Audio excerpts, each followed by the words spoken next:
It's morning already? Oh, Paimon still needs more sleep.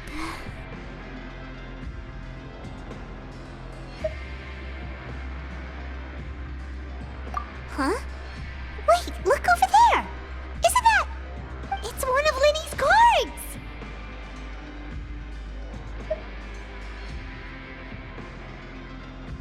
Let Paimon see what's written on it! Maybe you haven't heard, but today is the monthly free day. Everyone has the day off today, which makes it the perfect time to do some investigating. It's been a while since we last talked. Have you been making any progress lately? Let's meet at our usual spot in the factory area before lunchtime. I have new information. Ooh, today's our lucky day. We have the day off. From the sound of it, Lenny's been making progress with his investigation. Wonder what he's discovered.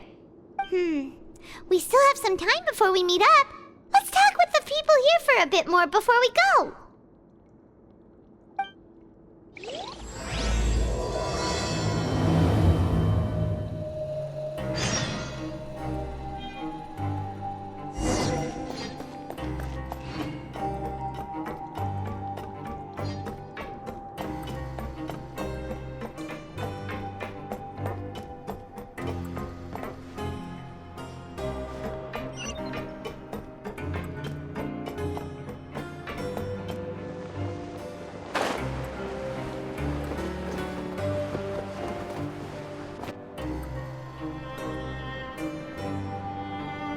Look, there are some people talking over there. Let's listen in on the conversation.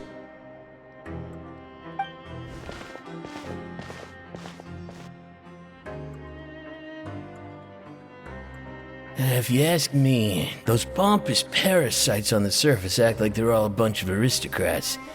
Do any of them give half a hoot about a bunch of dogs like us? Hey, speak for yourself, mate. I'm no dog.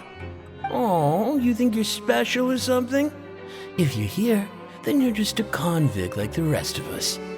I've heard that even if you're released after serving your sentence, going back to life on the surface ain't any better. Once a criminal, always a criminal. We're marked for life. I don't buy that. Hey, how cool would it be if the whole world was destroyed by a giant flood and everyone had to start over from nothing? What kind of filthy bilgewater are you spewing? I have family up there. You best shut your sewer hole with talk like that. Listen, things ain't so great on the surface, but who says that you have to leave? I've heard that you can still stay here and work even after you've served your sentence. Not bad if you ask me. Who wants to live in the ruddy overworld anyway? And what makes you think they want to hire someone like you? It's one of the great mysteries of the universe, how someone as useless as you is so confident. Whoa. Sounds like they're really unhappy about the overworld. Speaking of which, Paimon never heard anyone use the words overworld or underworld when we were living up there. Is it only something the inmates down here say?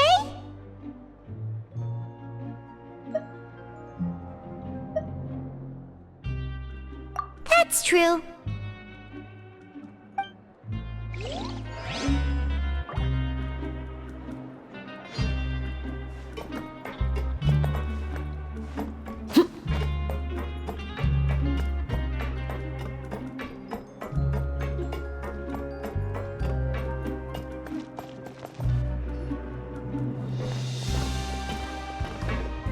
There's a group of people over there. Let's go listen in.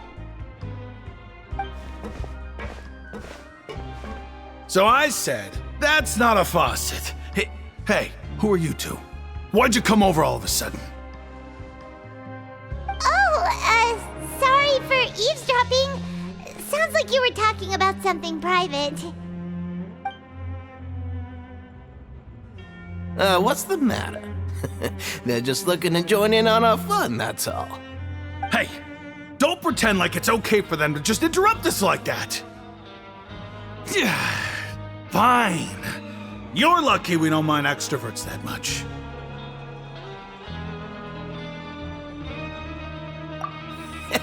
You hear that, Quisto? We're nice! Your expressions tell me you're looking to hear some juicy info, am I right? But before that, it just so happens that I know you two. Really? Are we that famous? You're kidding. How often does anyone get a personal tour led by His Grace himself? Practically everyone was talking about it. Word has it that you also caused quite the kerfuffle. A little mistake, huh? I like the way you put it. You see, people with a good attitude can join our group anytime, unlike some of the others here. Your group? I'm Quisto, and this is Lavaroon. People usually call us the Bombshell Bros, but don't worry. We're not playing with bombs or anything. It's just that our information is always so explosive, and we blow minds on the regular.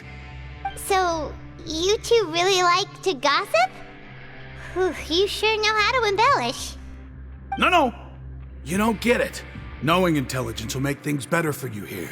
For example, knowing who's working with whom, who has the latest rumors, who's not getting along. Wouldn't you like to know all that?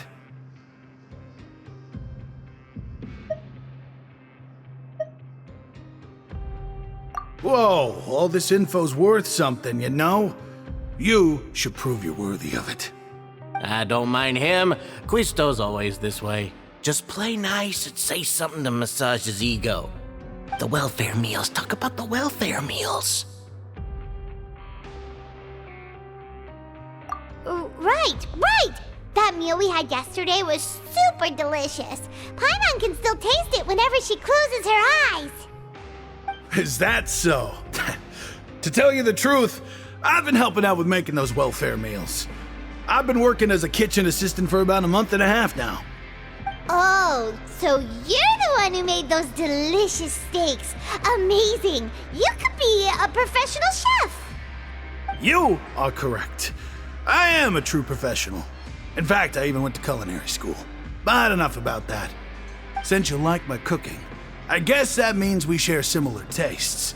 Listen carefully. This little bombshell will help you learn what's really going on here in the fortress.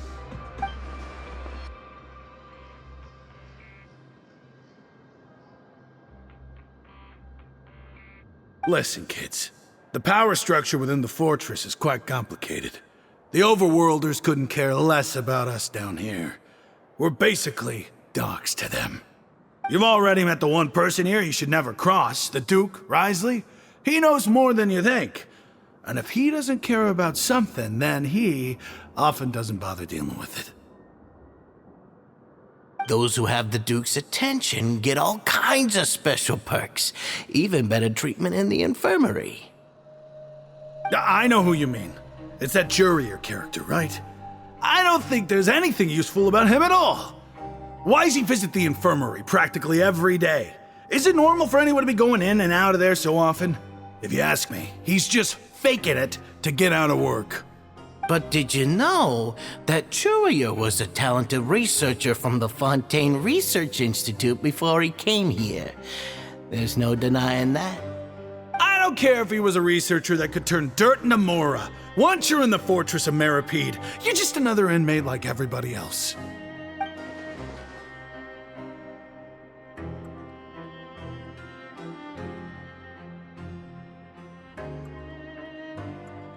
Speaking of which, the last time I saw him, he was passing by in the corridor with Lorvine. I also heard they started arguing in the library and got into a fight, right? Guess that's just how terrible of a guy he is. You mean he hit a woman? Wow, I never imagined he was that bad. But that Lorvine's also quite the odd one, you know? She's always gabbing away, got into a fight with a man, and she also got sent to the infirmary. Come to think of it, I always see her going to the sick bay every couple of days, too. Huh. Wait a second. You don't think? Do you think could it be that they're secretly meeting there to go on dates? But it's really hard to imagine. After all, I do remember seeing Lorvine beat Jurier to a pulp that one time. And we might be overthinking things.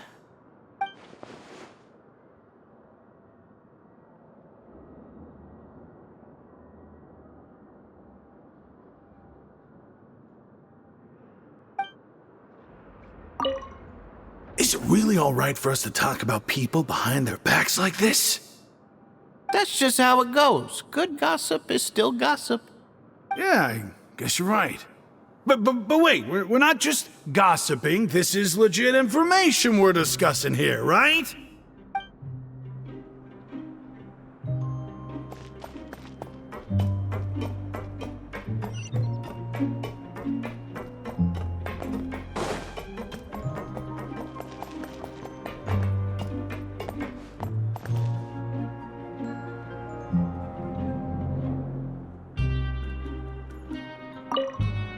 Is it really all right for us to talk about people behind their backs like this? That's just how it goes. Good gossip is still gossip. Yeah, I guess you're right. But wait, we're not just gossiping. This is legit information we're discussing here, right?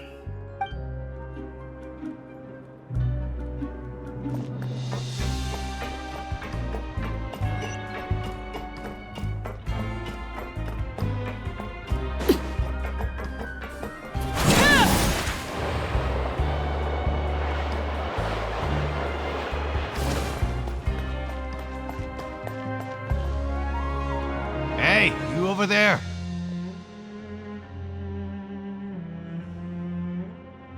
Yeah, you! Say, do you like playing card games? You know, like Genius Invocation TCG?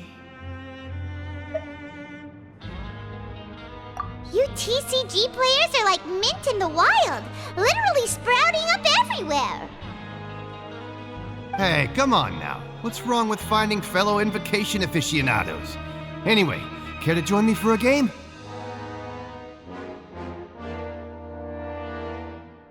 Alright. No pressure. But why would you be looking for people to play Genius Invocation in a place like this? Don't people usually come here to fight? Whether you're throwing down cards or throwing punches, it's all a competition, isn't it? It's all the same in my eyes. There are lots of card players here in the fortress. When I saw you, I immediately thought, hey, even outsiders from other nations play cards. So I came over to say hi. Sure. Great! Since you've been here longer than us, you need to flex your seniority a little bit, right? Maybe you could start by telling us newcomers some stories about this place. I thought you would have already heard everything by now. All right then, did you have anything specific in mind? Or do you want me to just pick a topic? Why don't you pick? We'll let you know if we've heard it already. All right. Have you heard any strange rumors since you've arrived? Ben, did you know that there are some people who are always gossiping over in the corner?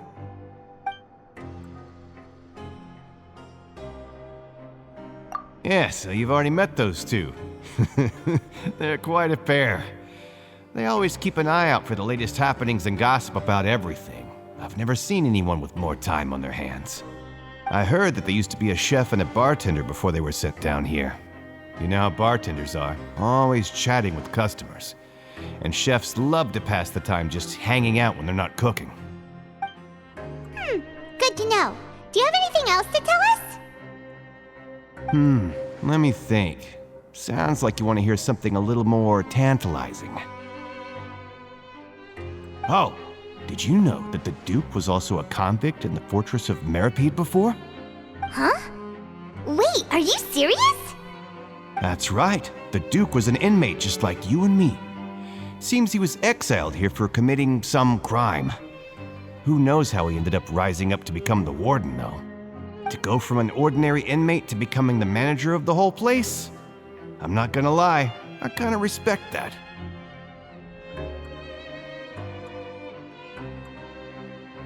A forbidden zone? Sounds like something that someone just made up. I've never heard of that. Where did you hear about it? It's just a rumor we've been hearing, but no worries if you've never heard of it. Do you have anything else you can tell us? Anything else? Not that I can think of, but I'll be sure to tell you anything interesting I hear next time. You'll have to play a game of Genius Invocation with me first, though. Okay, we've talked to just about everyone, and it's about time for us to go meet Linny. according to the card he left us, we should go meet him in the production zone. See you later. Hey, let's play a game if you ever have time.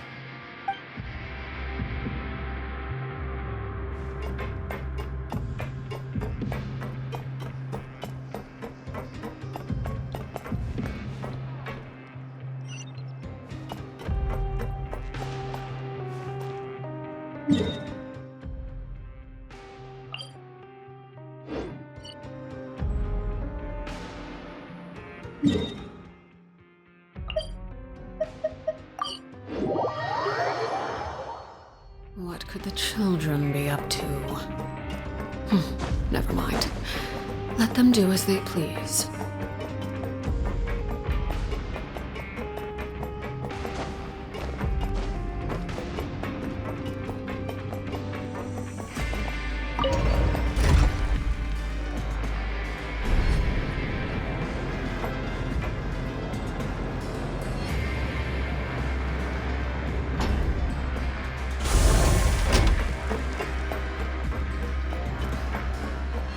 Learn the safety rules by heart.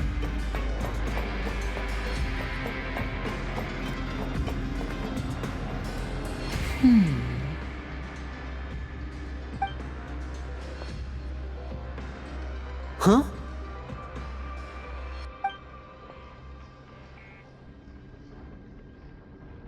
That look in your eyes. You found something? Hey, this is no time to be modest. Just tell him we found a boatload of information. Oh, as expected of the legendary duo, you have my full and undivided attention. Huh. I'd have never guessed that myself. The rumors swirling about this place are unreliable after all, and Master Child probably went missing because he found a way out. He is a harbinger after all. I suppose he's much more resourceful than I initially gave him credit for. Unfortunately, this isn't enough for our final report to Father. We need to find out Master Child's exact whereabouts. Father told me that even though Master Child said he was just coming to Fontaine for a vacation, he actually had some personal reasons. His agenda might be linked to his disappearance.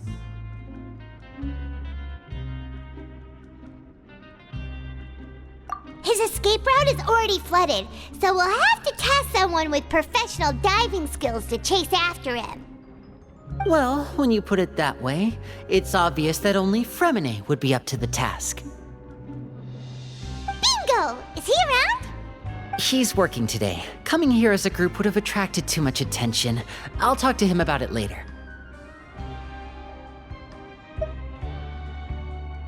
No need to thank me. This was always a part of our mission after all. Honestly, I'm far more impressed by you guys managing to collect all this information right under Risley's watchful eyes. Collecting information has always been our strong point. Now, let me think. To find out more information, Fremine will have to retrace Master Child's original route. And if he's to do that, he'll have to set out on the next pipe cleaning day at the earliest. That's 6 days from now. And after that, he'll probably take another 2 or 3 days to return. You can even estimate how long it'll take for him to get back? We've been working together for a long time. We know each other's capabilities like the backs of our hands. Traveler, what say you to meeting here 9 days from now? We'll be able to pick up Fremine while we're at it, too. Oh, and there's just one last thing we'd like your help with. Though we can just sit back and wait for Fremine's report on Master Child's whereabouts, we still need to make more progress on the investigation of the Forbidden Zone. Fremine's no master of disguise, Lynette's still working on getting intel from the other areas, and I'll need to spend some time helping Fremine prepare for his diving mission. So, you are the only ones we can count on. What do you want us to do? Will it be hard? Well, I won't call it easy per se, but I think you'll be able to pull it off. Listen carefully. You'll need to find an excuse to get into the infirmary and investigate the room and environs.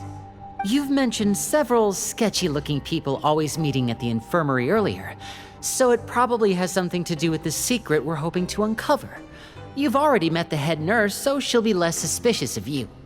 Investigate the internal structure of the infirmary and any active dealings within, and pass those on to me alongside anything else you're able to discover. But also, there's no need to take risks. Don't forget, safety always comes first.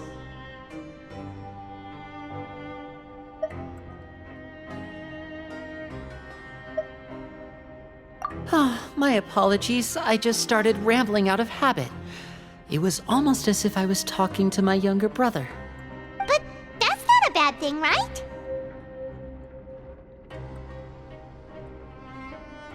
All right, then we'll head out as soon as we finish our prep. Let's go our separate ways for now then. Don't forget, we meet here again in 9 days. Stay safe.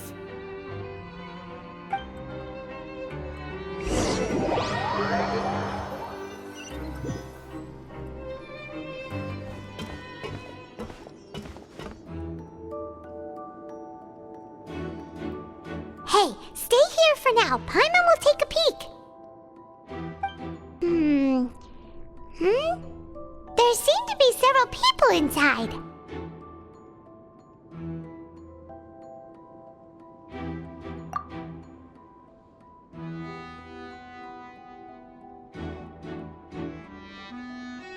Right. I feel like It's not impossible. So...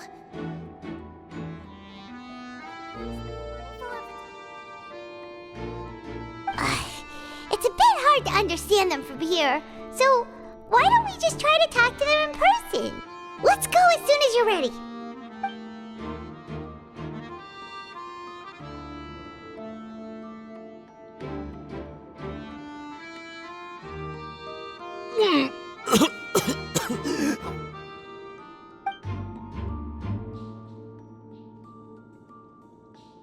Someone! Please help!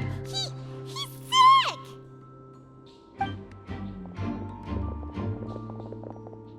Whoa, are you okay? Oh my! What's wrong, little one? There's no need to panic.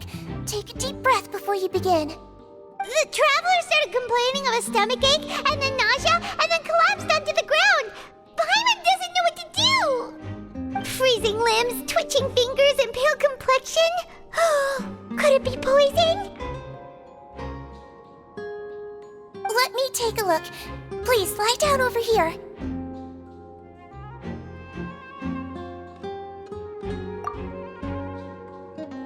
Don't worry, I'll get you to the bed safely.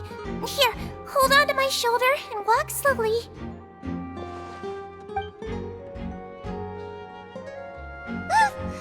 You can do it, traveler! Don't apologize. You're sick after all. Now, please relax. I'm just going to do a preliminary checkup on you.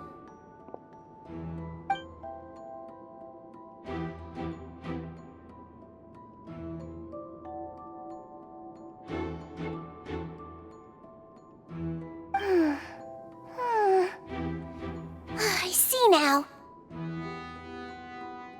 My checkup has confirmed that he's not in any mortal danger. That's our worst fear out of the way. Eh? Oh, that's good. But... I'll continue my diagnosis of the patient now. Please, relax and take a deep breath.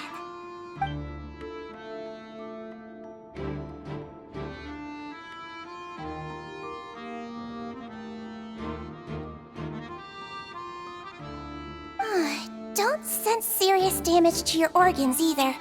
Does it hurt when I press here?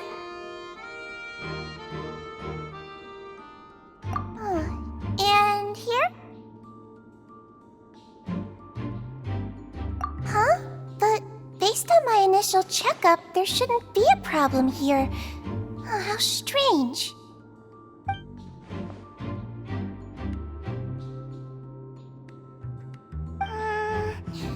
What about here? Does this hurt? Oh, I understand. So that's what it is. I think you just ate something that disagreed with you. That's all. Nothing too serious. Outside of a pretty bad stomachache when it decides to act up. So that's what it is. Thank goodness it's not anything more serious. And there have been other inmates complaining about the food recently. I'll inform our head chef, Mr. Woolsey, of this problem as soon as possible. Congratulations! The health risk is incredibly low, so you should recover within a couple days. Why don't you take a rest here while I go get some medicine for you? Miss Levine, I'll have to trouble you to help me look after this new patient while I'm gone. Very well. And she hopped away just like that.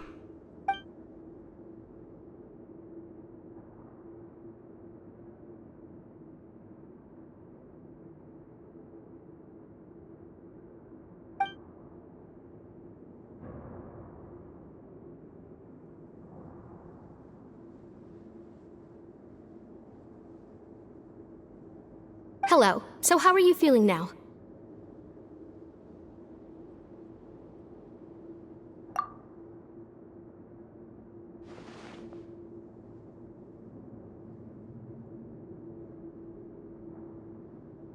His stomach ache's really bad. He was stumbling about the whole way here, so Paimon's really worried.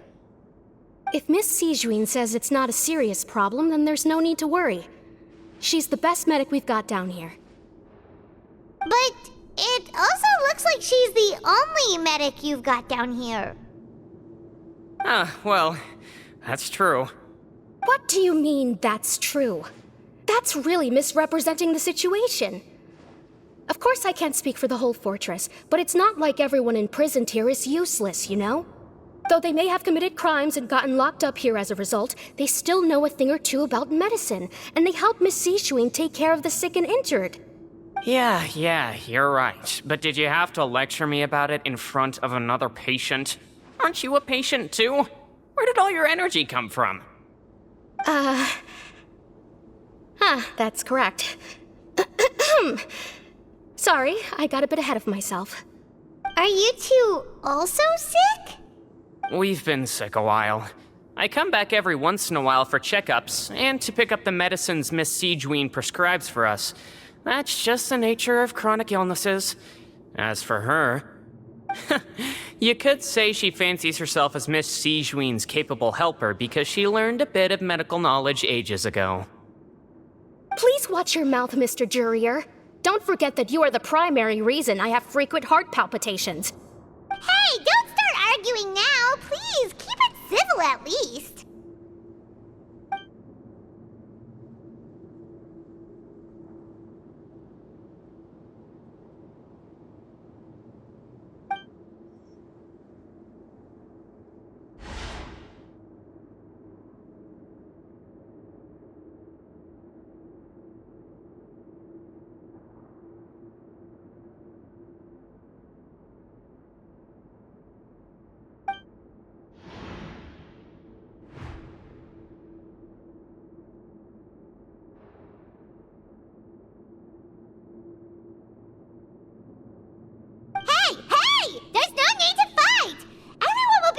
Someday, so there's no need to argue over silly things like this!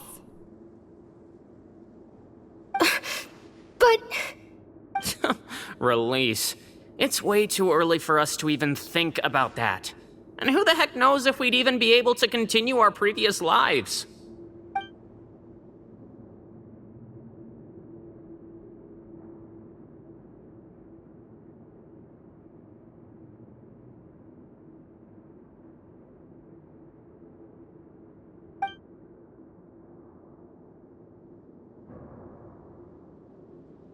Please allow me to end this boring and useless conversation. Oh, and Mr. Jurier, I don't want to see your face here again anytime soon. And same to you, Miss Lorvine. Anyway, that was more than enough rest for me, so I'm going to get out of this excessively noisy place. See you later, everyone. He just slowly walked off like that? That's just what he's like. I'm sorry you had to see all of that. I'm Lorvine. And that's... Well, his name is Jurier, but I hope you'll never have cause to remember his name. You really can't stand him, huh? I mean, can you blame me? Who would like someone who's as arrogant and obsessed with weird research topics as he is? But there's no need to keep dwelling on him. I'll accompany you two for a while. Miss Zishwin should be back soon, and I'm sure you'll feel better as soon as you've had some of her medicine.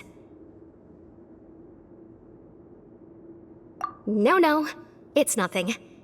I'm back! Did you rest like you promised?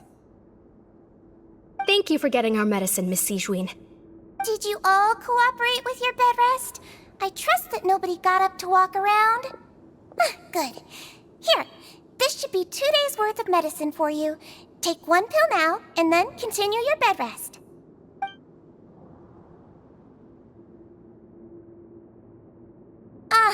Miss Levine, I left in a bit of a hurry just now. Do you still remember if we discussed the color of the pill that you should be taking today? I remember. You said it should be yellow.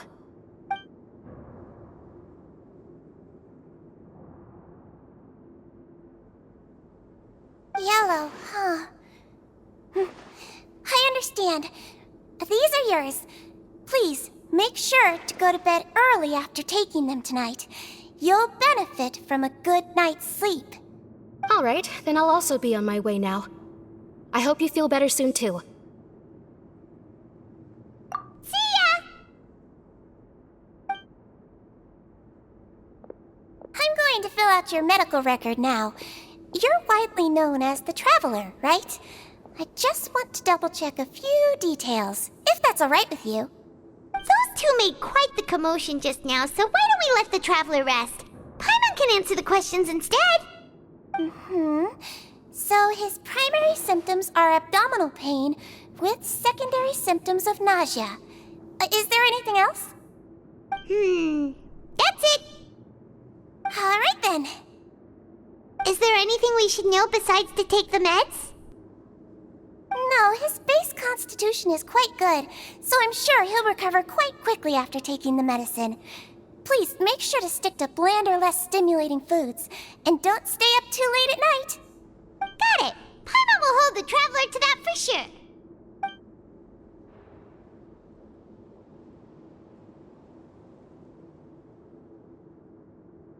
Oh, you're going to take a nap already? Okay then, you get some rest.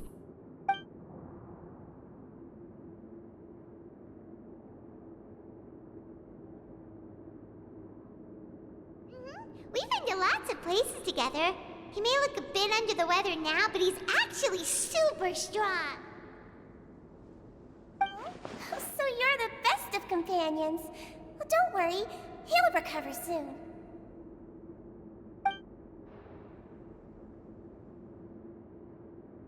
You're awake! How do you feel? You slept for a really long time, but we never left!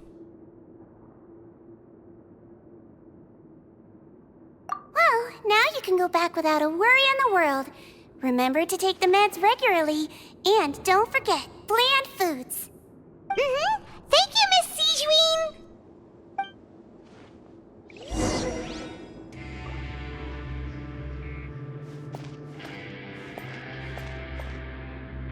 Seems like a lot of people have been coming down with an upset stomach lately. I'll need to address that.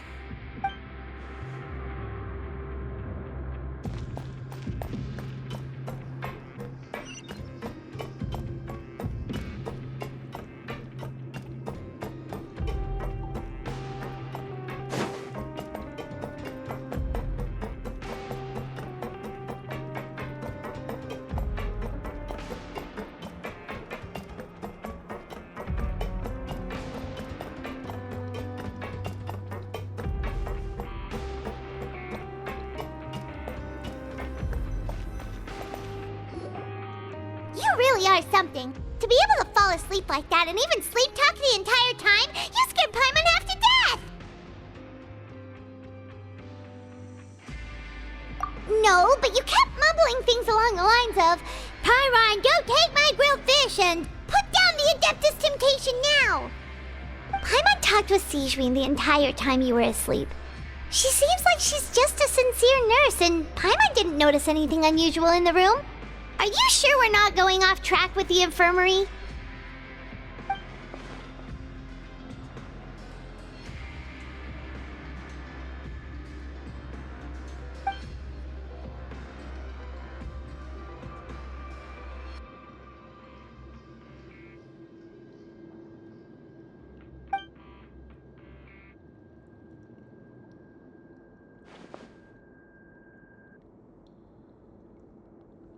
Whoa! You really are super thorough! All those tiny little suspicious things that Paimon didn't even pick up on! We've gotta give the info to Linny!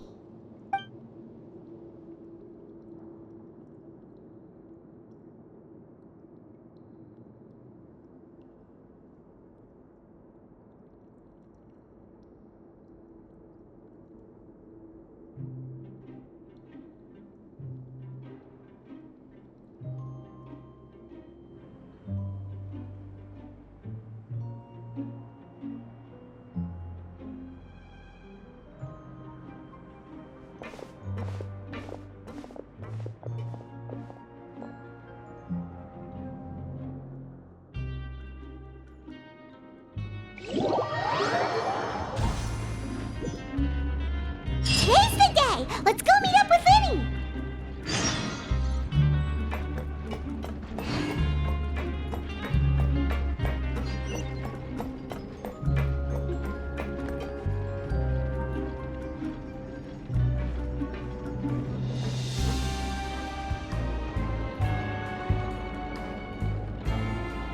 Oh! Hmm?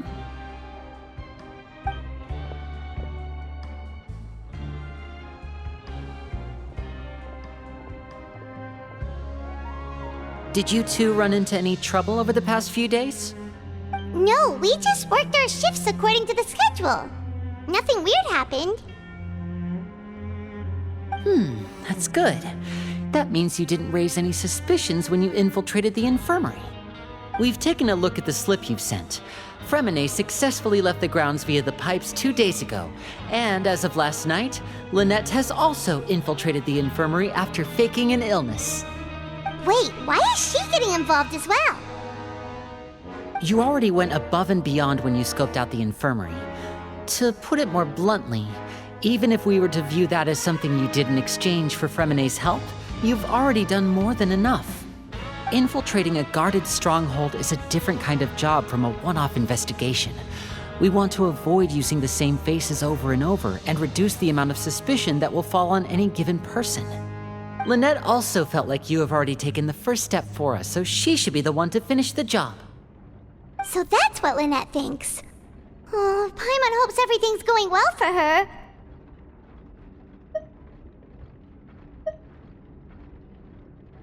Then, let's go check on Lynette before Fremine returns. If everything went well, then she should be wrapping up her investigation right about now. Is now really a good time to go over? According to my observations, Sigewinne always spends around half an hour away from the infirmary right before lunch. Lynette knows this as well, so this should be a good time to meet up with her. Also, I'm her brother, remember? It's only natural for an older brother to care about his younger sister's well-being. Okay, then let's head over right away!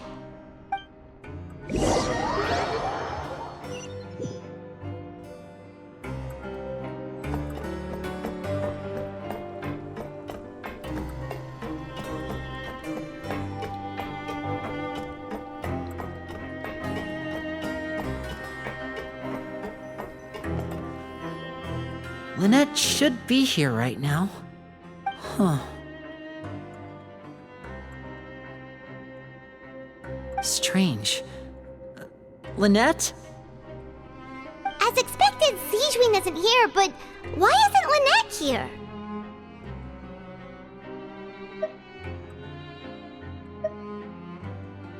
No, Lynette rarely deviates from the plan. We agreed that if she were to make changes on the fly, she'd find a way to let me know. Unless... Let's see if there are any clues around here. We can look while we wait for her. Who knows? Maybe she'll be back soon.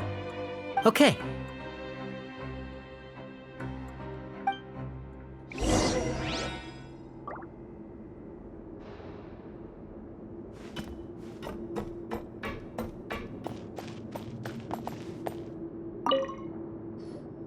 There are some books here and a few files. They all look like medical records. Advanced nursing, how to raise the spirit of your patients, a quick guide to the psychology of emotions, and the meaning of laughter. These sure are some interesting books. Who knew Sijuin would be interested in these kinds of things? She even has books on understanding people's motivations and feelings. Is it because she's a Melusine? Or does she have a need to understand her patient's emotional state? Seems quite normal to me. These are skills that would come in handy for a nurse from time to time.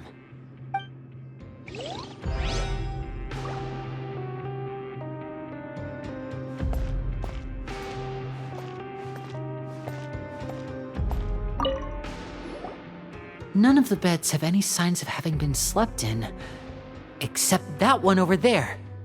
That's the one Lynette must have used, right? You said she was pretending to be sick. She would have said her migraine was having a particularly bad flare-up. Generally speaking, the head nurse would then ask her to lie down and rest, while she left to retrieve the medication.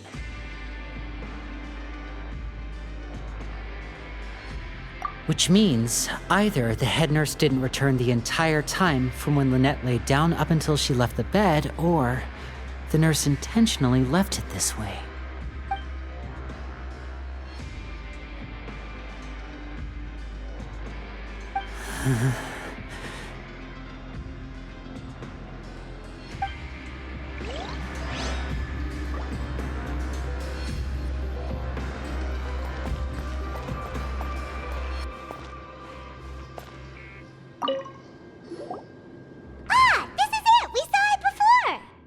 Wait, this thing? It doesn't look like it's been disguised that well.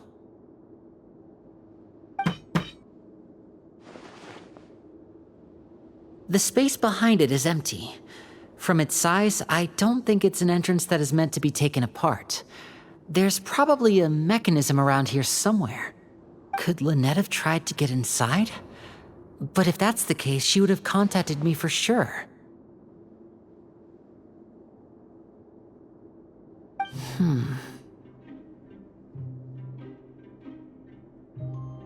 Let's look around here for some more clues. Don't panic, just take another look.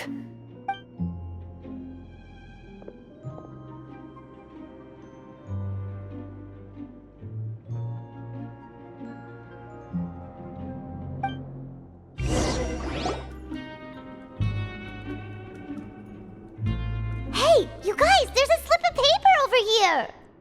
A slip of paper? It's right over here, and there's a bunch written on it too.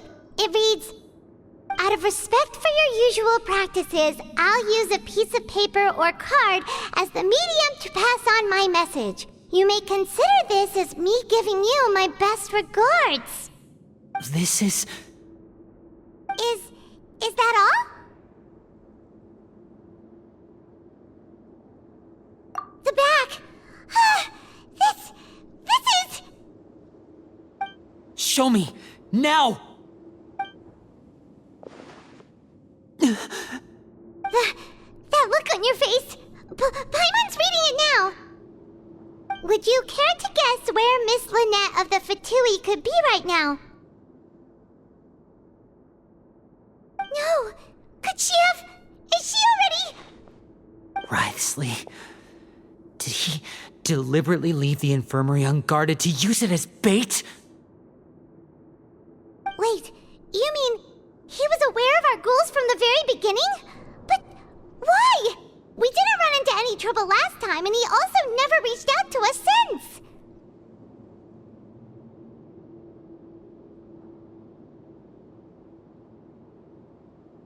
Yes, that is a crucial question.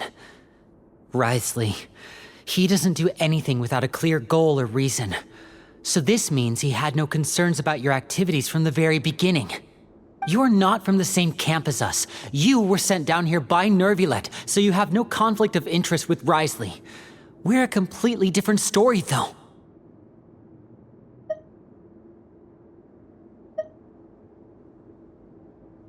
I'd like to know that, too. Why did he only go after her?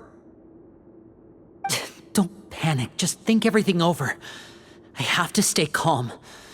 This is not like what happened last time. The situation's different now.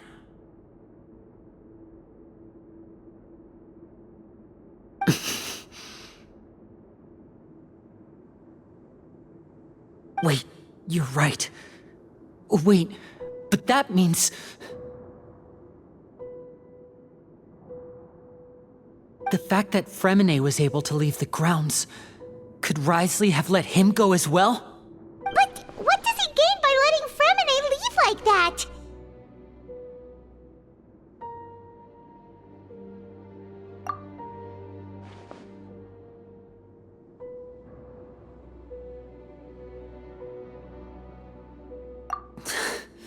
So he's challenging me and trying to provoke me, I'm sure of it. We never should have sent out Fremine. We had to go through all that trouble to find an opening to sneak him around the guards and into the pipe, and we even thought luck was on our side. If Wriothesley let him leave on purpose, then he's probably in a terrible spot now as well. Lenny's getting more and more panicked. We have to calm him down.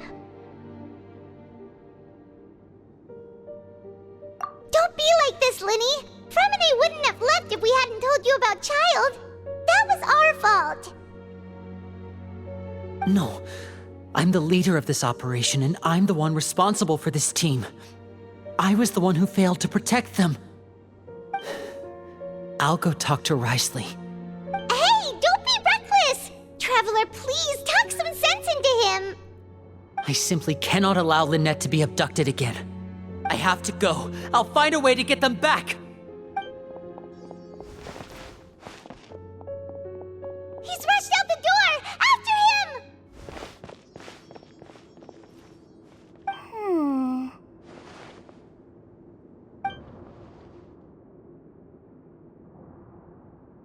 Right. I feel like we still have some room to make changes on these details. It's not impossible, but it'll require extensive testing. Is that so? Very well. Then please be mindful of the time.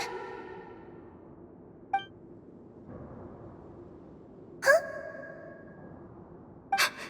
Is someone? Pack everything up. Whoever's outside is eavesdropping. They'll probably come in once we stop talking. Someone! Please help! He's sick!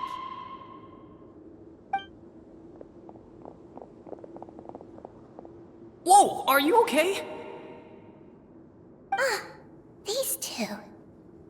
As expected, they've already found this place. Oh, they are quite sharp. What a delightful turn of events. I like smart people, but I also like playing dumb. I like the feeling of being trusted. Oh my! What's wrong, little one? There's no need to panic. Take a deep breath before you begin. Being able to read human expressions is quite the useful skill. Wait! Wait! It's no use. We have to catch up to him.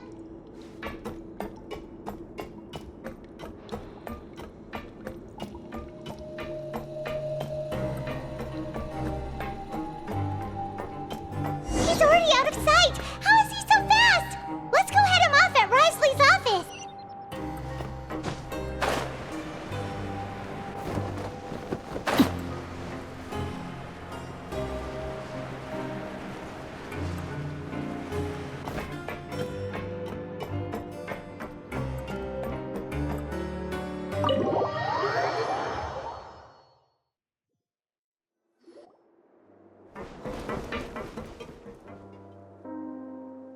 come out and face me, Risley! Aren't we at an administrative office space? Why don't you at least try to follow even a couple rules from the fortress's indoor management regulations? What did you do to my sister? I ran into the young miss at the infirmary. I'd heard that she was suffering from quite the migraine, so I decided to invite her over for a cup of tea. I do have some teas in my collection that can work wonders against such an illness. Stop joking around!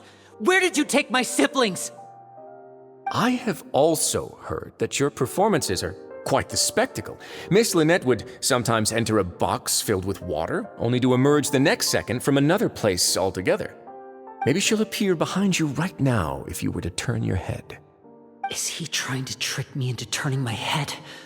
No, he's probably not looking to attack me right now. All of the hostages are in his hands, and he's even in the mood for small talk. That means Lynette is probably still alive. You knew we were investigating the infirmary from the start, so you deliberately aroused the Traveler's suspicions and baited us into continuing our investigation, just so that you'd be able to kidnap Lynette. As for Fremine, no, you probably didn't even interfere with Child's escape. You let him go, so you could purge the Fatui members that we had planted into your ranks. There was no need to do so. The Fortress of Meripede is a pretty pleasant place. Most people enjoy their lives here. The only ones who act differently are those with personal agendas. It was quite easy to identify your colleagues. You removed our original members and spread the news of Child's escape so Father would assign our team to come down and investigate. Fremine has also fallen into your hands, right? If you're oh so omnipotent and so in control, why would you need hostages? One correction. Lynette is in my hands right now, but Fremine is not. He's not? What do you really want? Lenny! Oh, wonderful. Everyone is here, so I'll only need to say this once. Thank you so much for cooperating with me.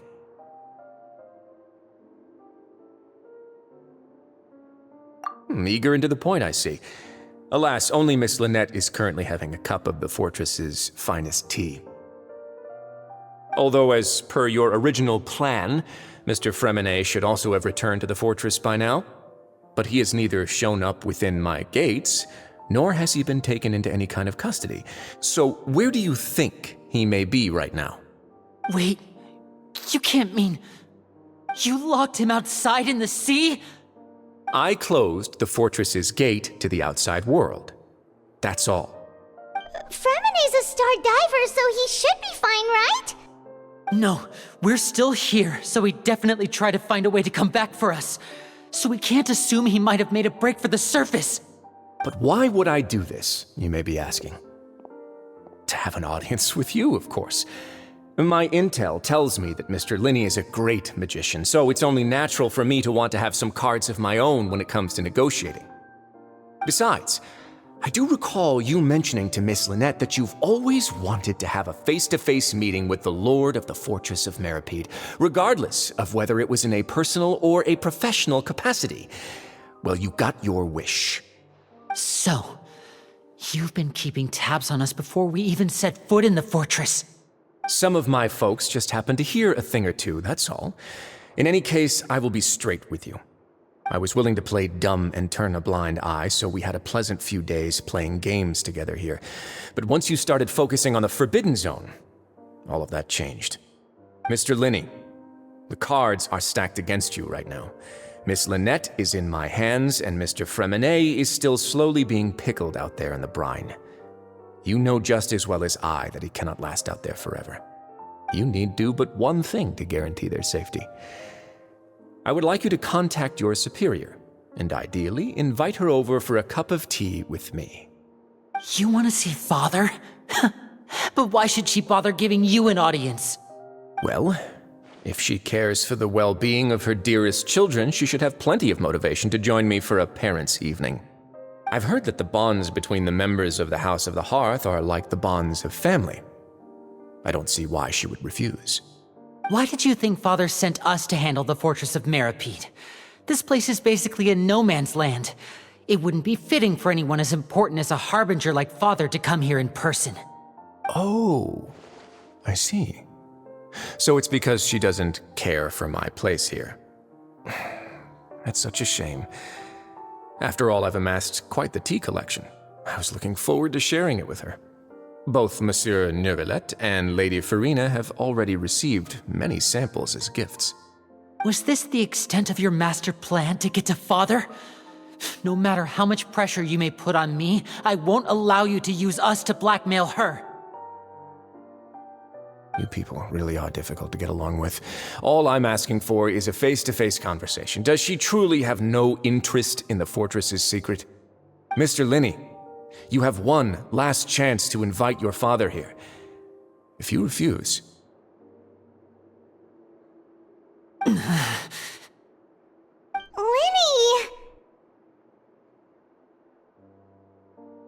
Instead of asking why I'm doing this, why don't you try to see things from my perspective for a second? From the very beginning, the Fatui has been actively infiltrating my fortress. I gave you a warning by cutting off the first few operatives I found, but that only caused you to double down. Had you given up on the fortress then and there, I'd have no reason to want to talk. Mr. Fremenet left the fortress on his own, and Miss Lynette tried to pry out my secrets right in front of me. No matter how you look at it, the responsibility for this falls on you. I shouldn't ask Father to do anything because of us. 6, 5... Wait, 2, 1. Time's up. It really is a shame, Mr. Linney. Risley! Negotiations have broken down. Please leave, ladies and gentlemen. It's time for my afternoon tea. Yeah,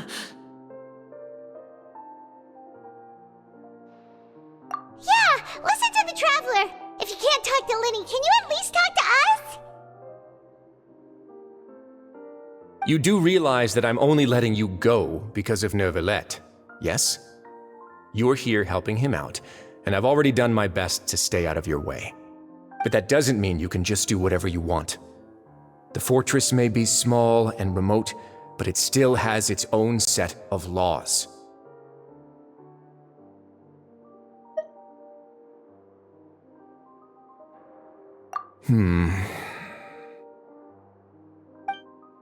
Then how about this? Those who are capable deserve respect. You've spent quite some time investigating my home turf by now, so why don't you tell me a thing or two about what you found, I'll ask you 3 questions. Answer all of them correctly, and I'll agree to your request. Question 1. Regarding the hidden rules of the production zone, what is the truth behind the one about not being allowed to work for 3 days in a row?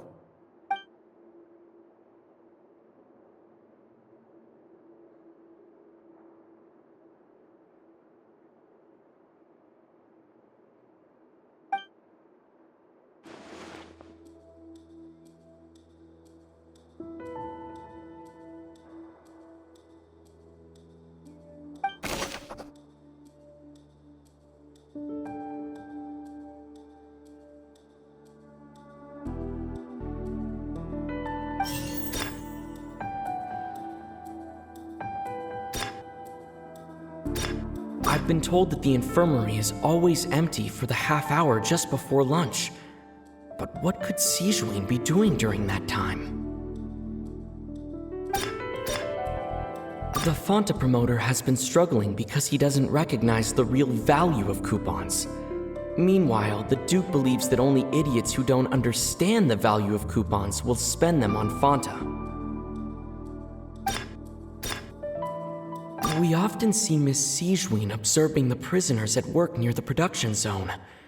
It seems like she can perceive the general state of a person's health just by looking at them.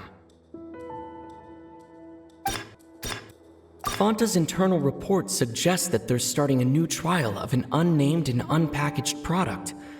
But the product has to undergo a trial because even Fonta's own employees have a lot of reservations about it. The research notes said that the Melusine race perceives the world very differently from humans. As a result, the Melusines have also developed a sense of aesthetics that appears rather strange and alien to humans. According to Collins, the Pancration tournament only took place because the Fanta company sponsored it. The company must want a return on their investment as well.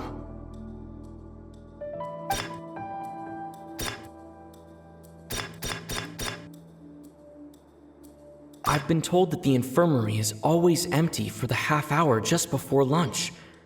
But what could Sijuin be doing during that time?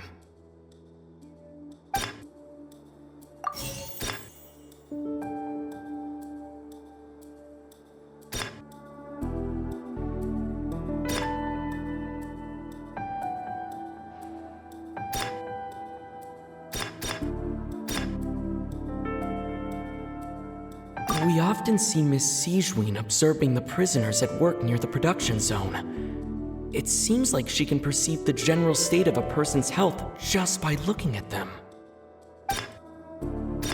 I've been told that the infirmary...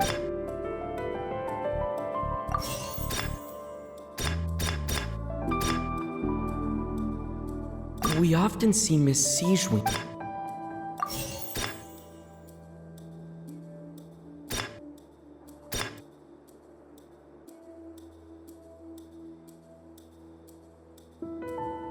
The research notes said that the Melusine race perceives the world very differently from humans. As a result, the Melusines have also developed a sense of aesthetics that appears rather strange and alien to humans.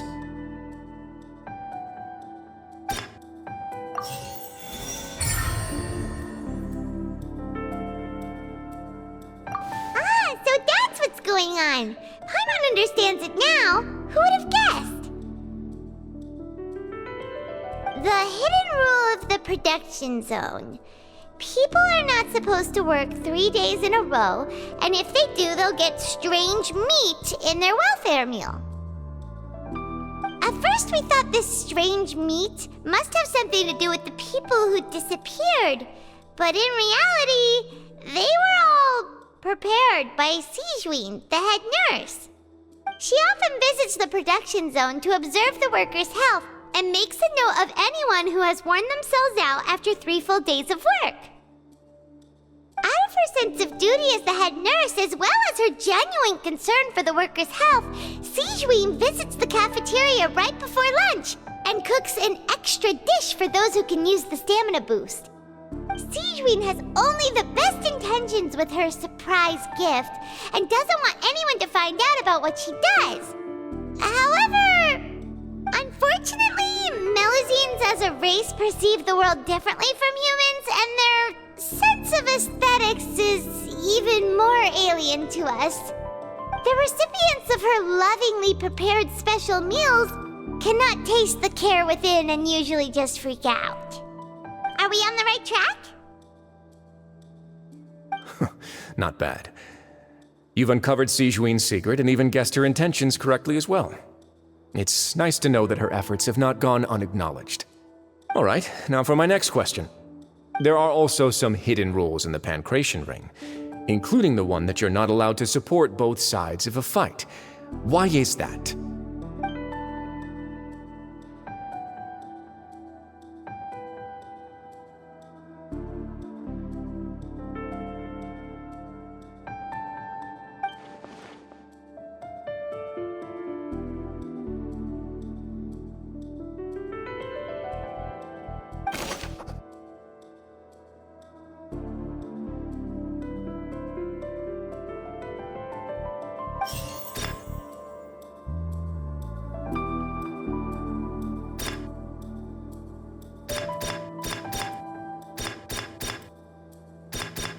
According to Collins, the Pancration tournament only took place because the Fanta company sponsored it.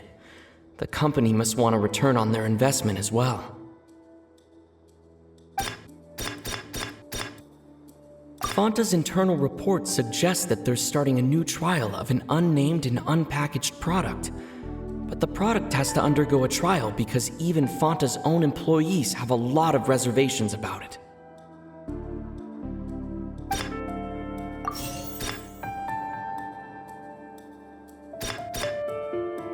The Fanta promoter has been struggling because he doesn't recognize the real value of coupons. Meanwhile, the Duke believes that only idiots who don't understand the value of coupons will spend them on Fanta. According to Collins, the Pancration tournament only took place because the Fanta company sponsored it. The company must want a return on their investment as well.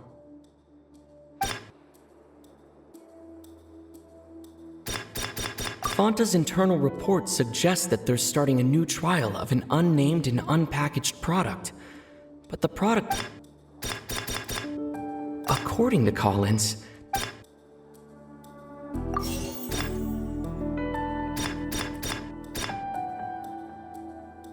The Fanta promoter has been struggling because he doesn't recognize the real value of coupons. Meanwhile, the Duke believes that only idiots who don't understand the value of coupons will spend them on Fanta.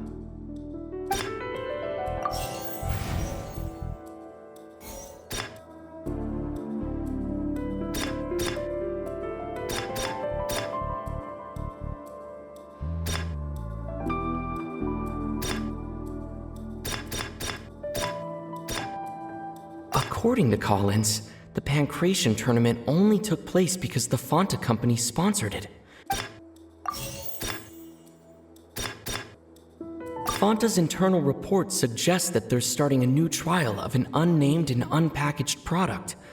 But the product has to undergo a trial because even Fanta's own employees have a lot of reservations about it.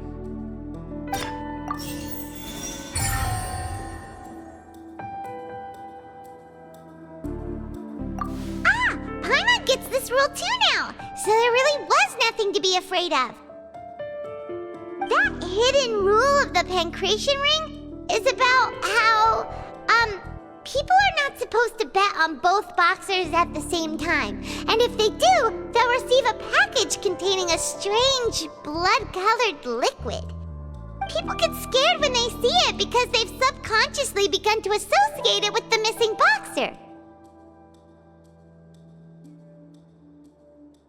But really, it's just a bottle of the latest yet-to-be-named and packaged new Fanta trial product. A blood-red drink. It's no wonder even Fanta's own staff were questioning the company's decision-making. The company, facing backlash from its own staff, decided to try to trial the product on a smaller scale, to see how it might be received by customers.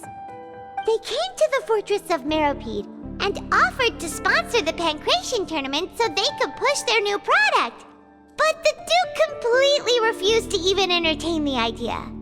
The Duke, knowing how valuable coupons are in the fortress, knew that only total idiots who didn't understand their true value would bother buying a Fanta product here. And so, only those who proved their stupidity by being dumb enough to bet on two opposing sides of the same match were selected to receive the drinks. I acknowledge the effort you've put into bringing the truth of this mystery to light.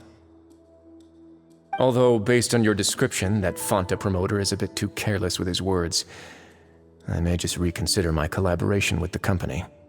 All right, and here's the final question. What's the secret behind our head nurse and all of her patients in the infirmary?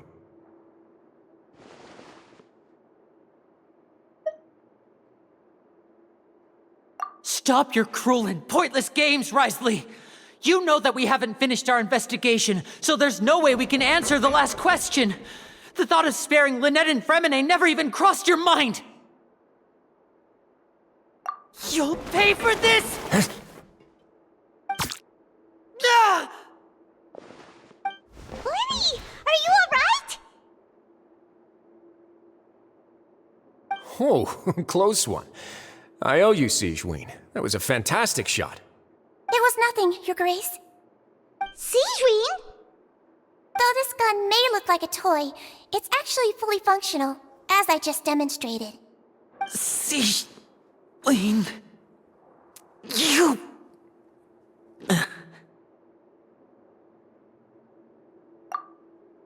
Not at all. I am merely a resident of the fortress, and thus protecting it is my duty. When Monsieur Nervulette asked me to come here, he told me that my job would be to take care of the well-being of everyone here. I am merely discharging my duties. But if you mean what you just said, then isn't someone you should be looking after as well? Isn't he a resident here just like the rest of us?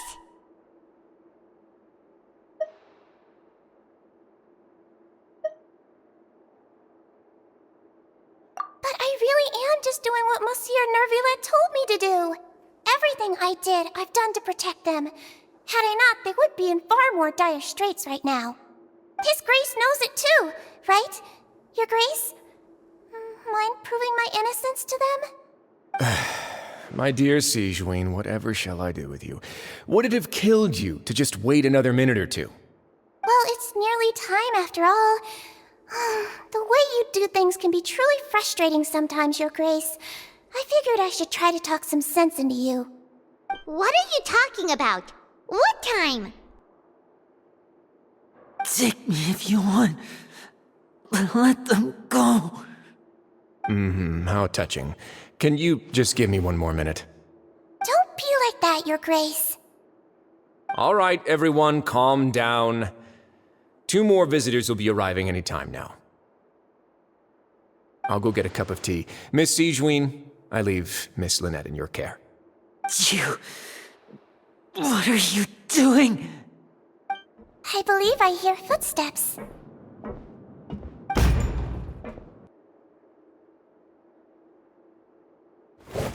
Some space, please. Ah, Miss Clarande. My door. Fremine. Fremine! What's going on? What is Clarande doing here? Work. I'm sorry about shooting you, Mr. Linney. The tranquilizing effect will begin to wear off soon. Please take it easy in the meantime, though. What happened to Fremine?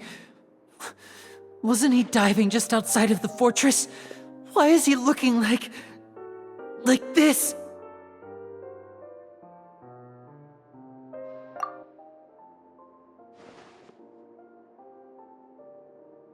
A flushed face, an accelerated pulse. He must have consumed primordial seawater. What did you say? Please, make some space. I'll need to give Mr. Fremine a more thorough checkup. Your Grace, I'll leave the rest to you. I'll talk to Clarande while you get Fremine to where he needs to be. Everything else can wait.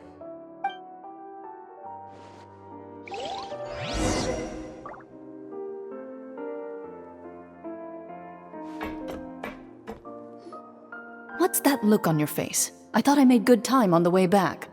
Oh, I'm just admiring your punctuality. Had you arrived just a few minutes later, Sigewinne may have been forced to shoot Mr. Linney again. How's the situation out there? The water has changed. It's pretty much as expected. The concentration of primordial seawater has increased significantly. I was only out there a short time, so it wasn't too bad. But if one were to stay for any significant amount of time... well, you can see how that boy's doing. Where was he when you found him? The abandoned zone at the end of the pipes. A good distance into the water. Closer than I thought. He must have recognized it early on and tried desperately to swim back. Locking the door was necessary. I don't think we could have saved two. Well, I did try to convince him that I had my reasons. Never seems to work, though. It would probably work on Neuvillette. He has a knack for picking out who had good intentions, even when the outcomes were all terrible. It's a bad sign if you're having to plead your case to Neuvillette. Want some tea? Not particularly. If you want to drink some that badly, just say so. Fine, I'd like to get some tea. Want me to get you a cup too, since I've already made it? Might as well then, I suppose. Actually, do you have a towel? I would like to dry my hair.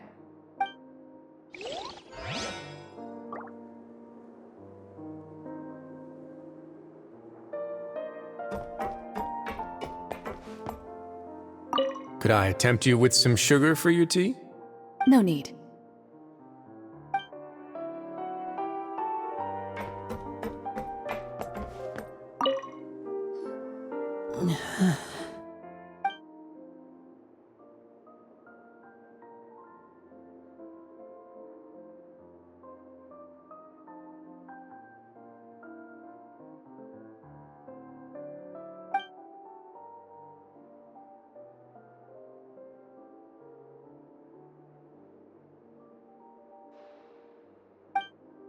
How is he? These symptoms are probably caused by an acute ingestion of a large amount of primordial seawater. Still, his condition is not critical.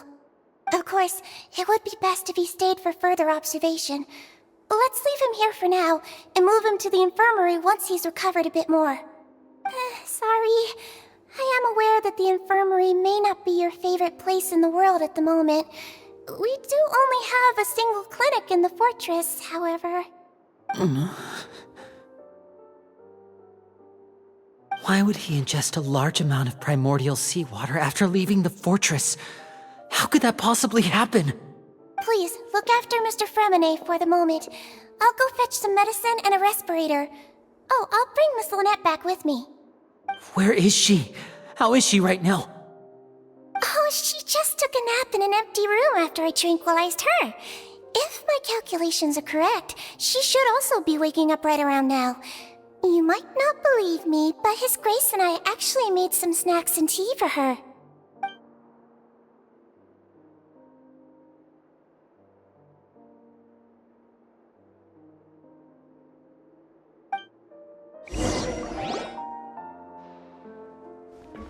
Linny, are you okay?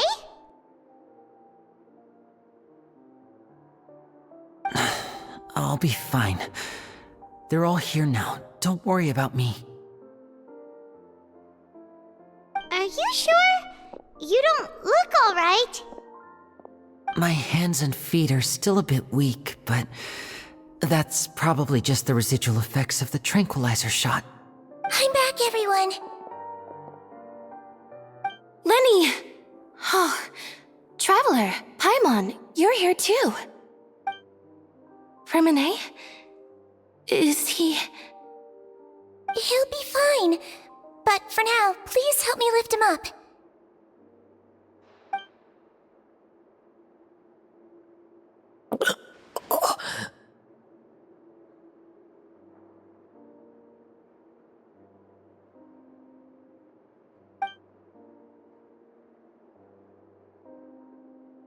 His breathing's beginning to slow down. Give me a hand and help me get him to the infirmary. Yeah, I'll take him from this side. Lynette, together? On it. Traveler, you seem pretty worried about him. Want to come with us?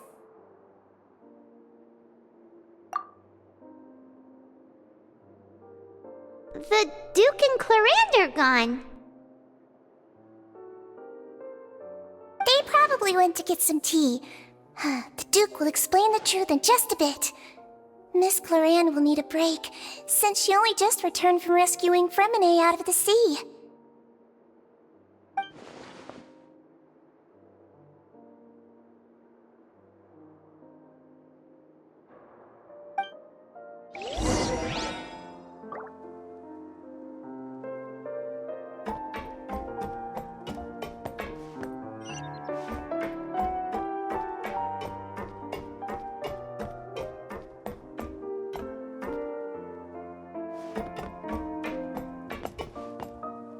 Could I tempt you with some sugar for your tea? No need.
He's awake!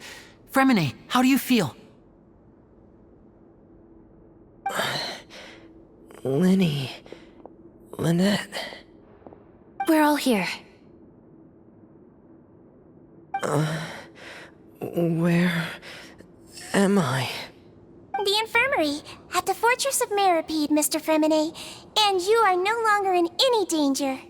How do you feel? Don't push yourself if you're not feeling up to it. Traveler. Paimon. It's been so long. The sea. There's something wrong with the seawater. Shh, it's okay. We can talk about it after you've recovered. No, listen to me. This is really serious. There's primordial seawater mixed into the regular seawater. I don't know why it's there, but no one should touch it.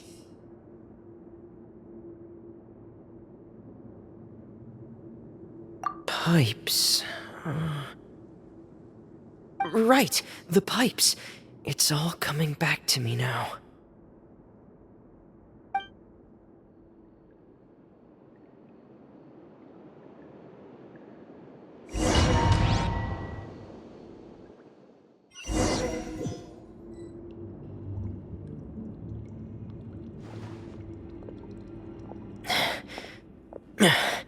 I'm in.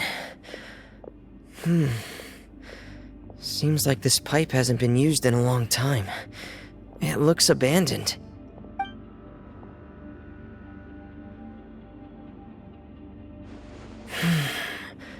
Where could Master Child be?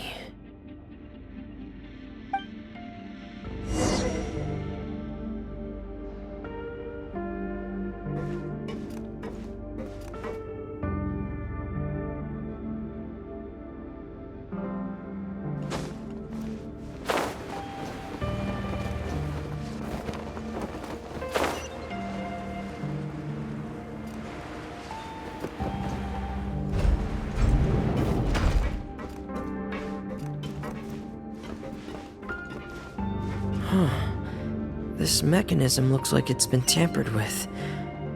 Could he have done it?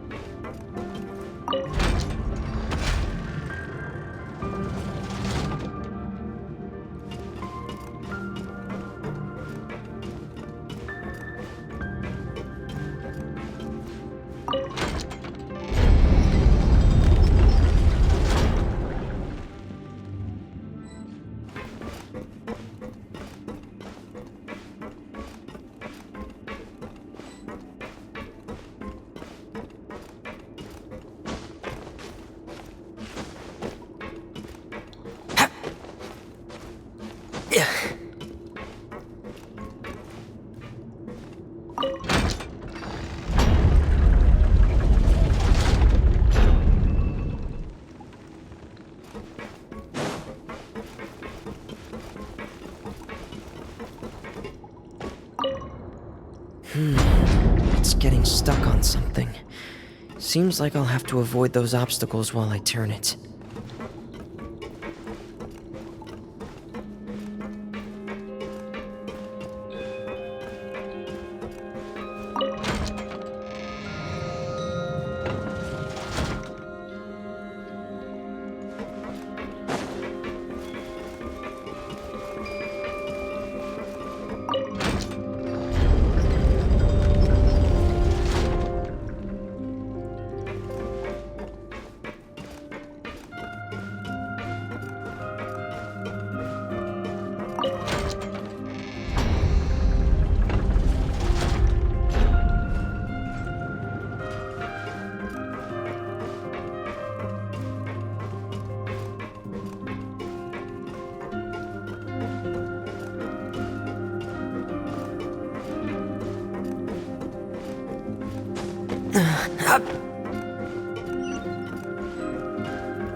This is where the water starts.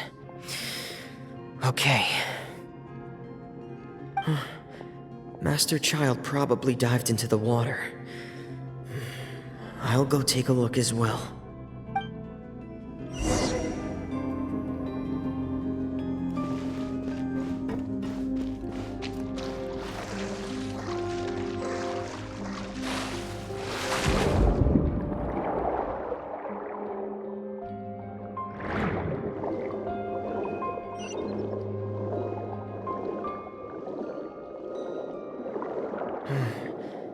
The vegetation here is a bit more sparse. These traces aren't natural. A person must have left them, and recently. I should be going in the right direction.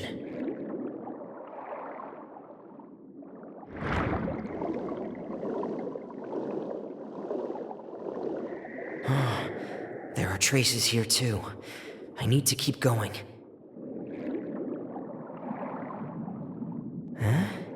The traces are gone, but I don't see where he could have gone from here.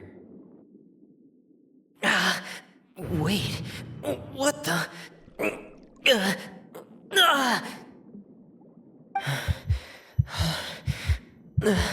My heart is racing, and it's getting harder and harder to breathe. What's going on?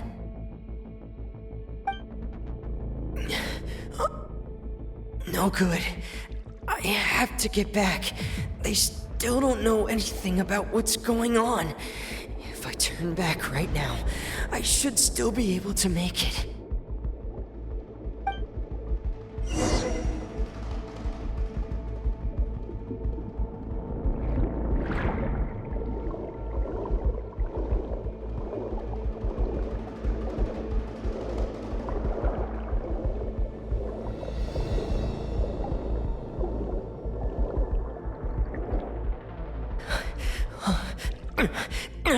I can't die here.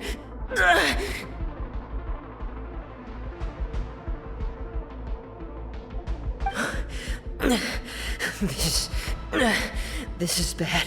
I'm feeling worse and worse, and I'm still underwater.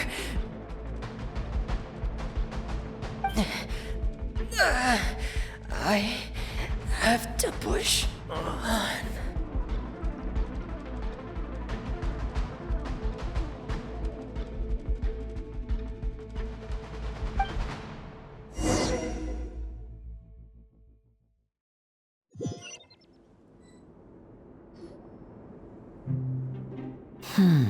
So, in other words, the trail you were following vanished, and you had no idea where Master Child could have gone, but there was also no obvious place for him to have disappeared to.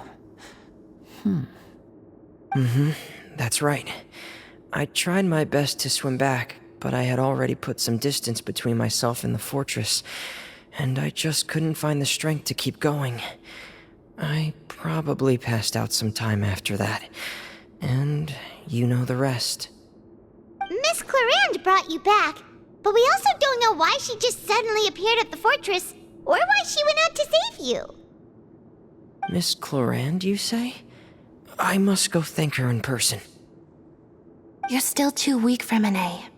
You can go after you've had some more rest. Miss Lynette is right. I believe Miss Clarande will stay here as a guest for another few days, so there's no need to hurry. A guest? Then I can assume Risley was the one who invited her to come down here? You should ask His Grace about that. He'll be able to explain better than me. Yeah, it's about time he actually told us what's going on. Wanna come with us, Lenny? No, please go on without me. I don't want to leave just yet. Lenny. The logical part of my brain is aware that we're safe right now, but I still can't bring myself to leave. Both of you are just in danger. Understood. Then let's just sit together for a while. In that case, I'll leave the infirmary to you. The Traveler and I are going to head out for now. As long as you stay in here, I don't think you'll be disturbed. Thank you.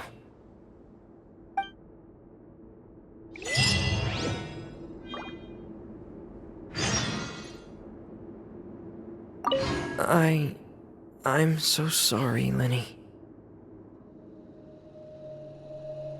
I'm also really sorry, Lenny. I should have been more careful. Don't say that. It was all my fault.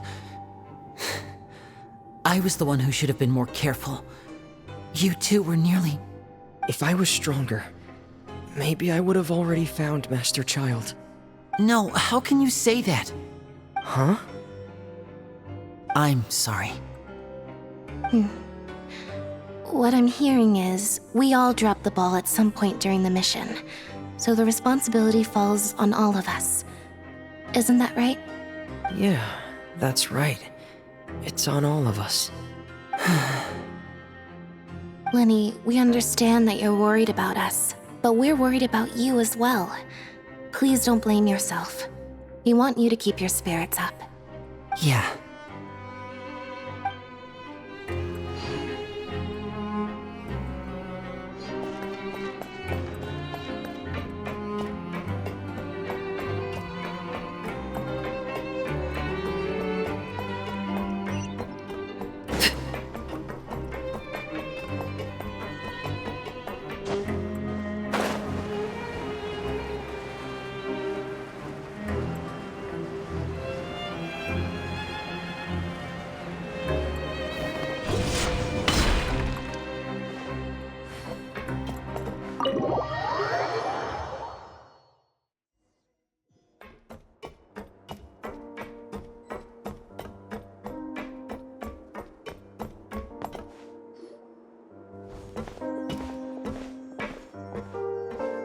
Excuse me!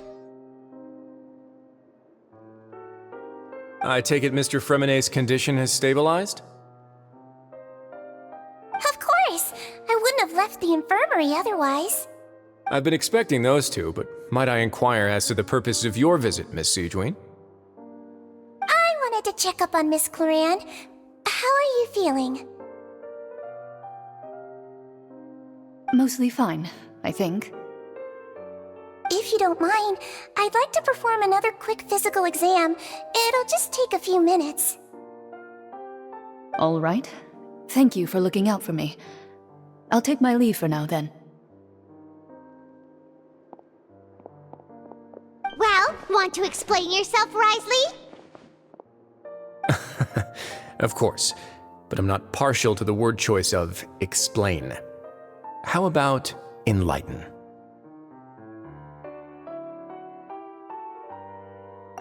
Where should I begin? How about you start by asking me any questions you have? You can start with whichever one you'd like to get answered the most. Then Paimon will begin. Did you know about Lenny's goals from the very beginning? No. I just knew they were Fatui operatives sent to the fortress by the Knave. As for their specific goals, I only figured those out as you made progress on your investigation. You managed to monitor and stay ahead of them even though you didn't know what they were trying to do? They came here with ulterior motives. I'm quite adept at discerning what that kind of behavior signals. Initially, I thought their goal was just to investigate Child's disappearance. Linny suggested that I had deliberately let him escape, but in truth, I didn't really do anything special to help or hinder him while he was here. Everything he did, from finding helpers to leaving this place, he did on his own. Of course, it's inevitable that the Knave would make a big deal out of her fellow Harbinger's unexplained disappearance. I'm also quite curious about where that Harbinger went, so I figured I might as well let the Fatui do their own investigative work. All I care about is the answer. So you were hoping Lenny's group would just do your work for you! You make it sound like that's a bad thing. Unfortunately, things didn't go as planned. I assume that Fremonet has told you already, the ratio of primordial seawater around the fortress of Meripede is on the rise.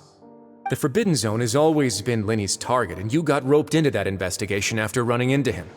I began to intervene out of concern for your safety, and also to prevent the fortress from becoming entangled in more irksome matters. Are the rumors true that you're also a former criminal? And why would you put it like that? Isn't staying here all day and serving as the manager of the fortress a kind of sentence unto itself? Another form of prison? I just happen to have some support from the rest of the inmates. That's all. Oh, right. Paimon wanted to ask, who invited Clorant down here? Me, of course. I paid her good mora to come down to the fortress for some field work. As a champion duelist, Miss Clorant could be considered to be an independent party. I needed to find an exceptionally capable person to help me get through the impending crisis. And saving Fremine was part of that crisis? You can think of it like that, yes. Credit where credit is due, that boy is quite adept at diving. Had conditions not been as hostile as they were, he probably would have found the missing Harbinger already.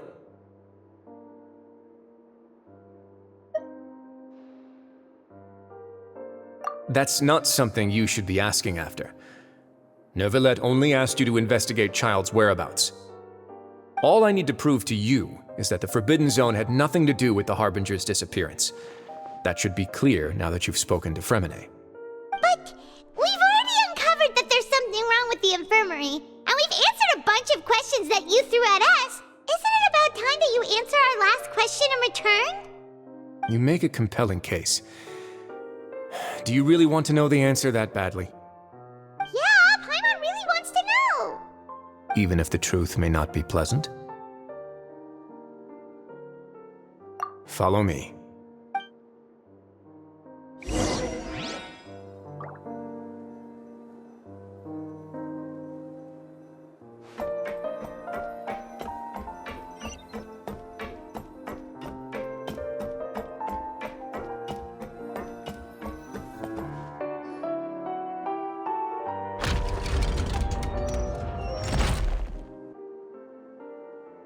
There's a hidden door here? And a whole basement behind it? Huh. You're pretty good at hiding stuff, Risley. It seems you've forgotten just what kind of place the Fortress of Meripede is.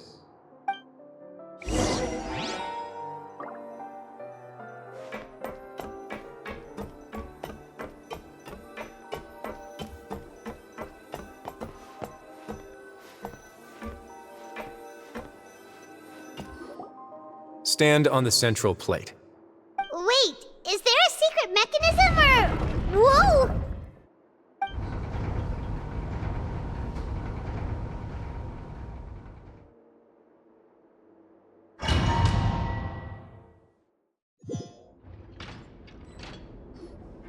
So, this is the Forbidden Zone? Honestly, for a place so well hidden, Paimon sure doesn't see anything special. What a huge door! There are 3 such isolation gates in total. Generally speaking, I'm the only one who's allowed to go inside. Hence the name Forbidden Zone. Am I correct to assume you're going to run on back and tell your little Fatui friends everything? Well, Paimon wasn't thinking of keeping anything from them. Well, I'd advise you wait until you've seen the whole truth of this place for yourself before deciding whether or not to tell them.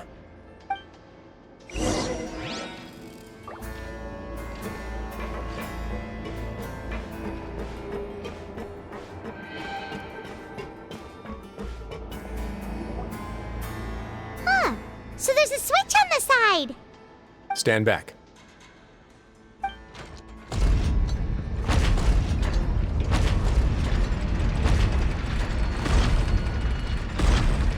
Whoa!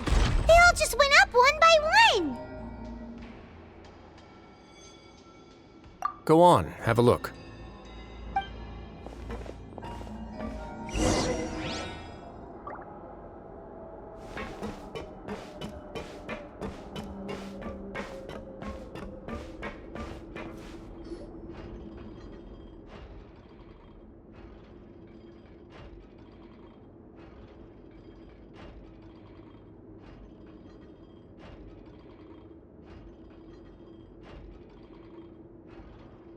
I've been interested in what lies beyond that gate ever since I assumed leadership of the Fortress of Meripede. Of course, it would be unwise to recklessly open it, but it'd also be risky and negligent to simply ignore any potential danger that could be behind it. The readings on that dashboard have not budged since the day when I first laid eyes on this place. But over the past year, the needle has crept upwards from its original position, likely because some parameter it's been tracking has changed, if only infinitesimally. Normally I would have ignored it, but I happened to have some free time when I noticed it, so I investigated. Any guesses what the reading could be tracking? Very reasonable guesses. I've considered both of those as well. Unfortunately, our dashboard is tracking something less ordinary.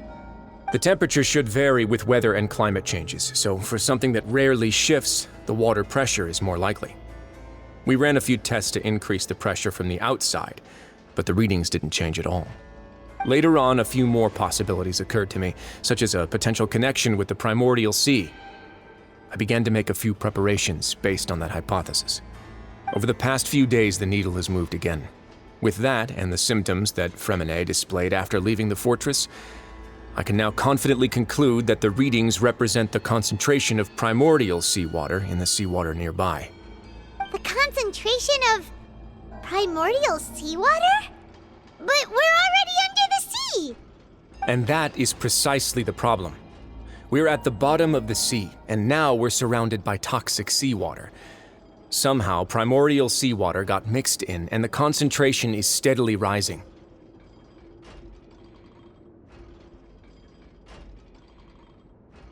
Yes, that's very likely. But forget about the two of us! Not even Novelette knows where the primordial sea could be, much less where we could find and plug a leak. Oh. Oh! Seems like you've figured it out.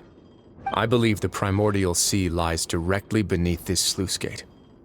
For some reason, the primordial seawater levels have risen significantly, and it's now very close to us. The indicators are now red. Although the gate still stands, some primordial seawater has already leaked out and mixed into the sea around us. If this continues, soon it will no longer be able to hold back the primordial sea at all.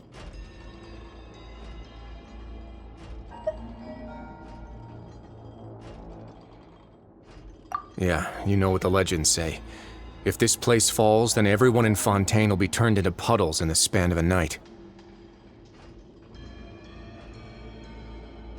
But that's just too weird! Why would the Fortress of Meripede be built right above a sluice gate for the primordial sea? Who built this place anyway? Your expression tells me you think this might be part of a vast, complicated conspiracy. To be honest, you might find the actual answer may be exceedingly boring. It's just that the secret of the Forbidden Zone had been long forgotten by the nation before I rediscovered it with my research. There's no single founder of the Fortress of Meripede in any traditional sense. What we know about its history has been left to us by the people who used to live here. When the previous Hydro Archon Egeria ruled the land, all convicted criminals from Fontaine were exiled. The people drove the criminals away like a wolf pack chasing away the banished. The criminals received no sympathy of any kind from the people. They were exiled to the desolate seaside, where they experienced only pain, struggle, and the bone-chilling cold. Some of them began to repent, and prayed to the Hydro Archon, asking if there was still anything they could do. The Hydro Archon took pity on them, and said, "You may go guard my secret, deep underneath the waves." And so, leaning on the power of the Hydro Archon, they gathered underneath the sea and began to build a fortress. They became a community down there in the deeps, and over the years helped it to grow.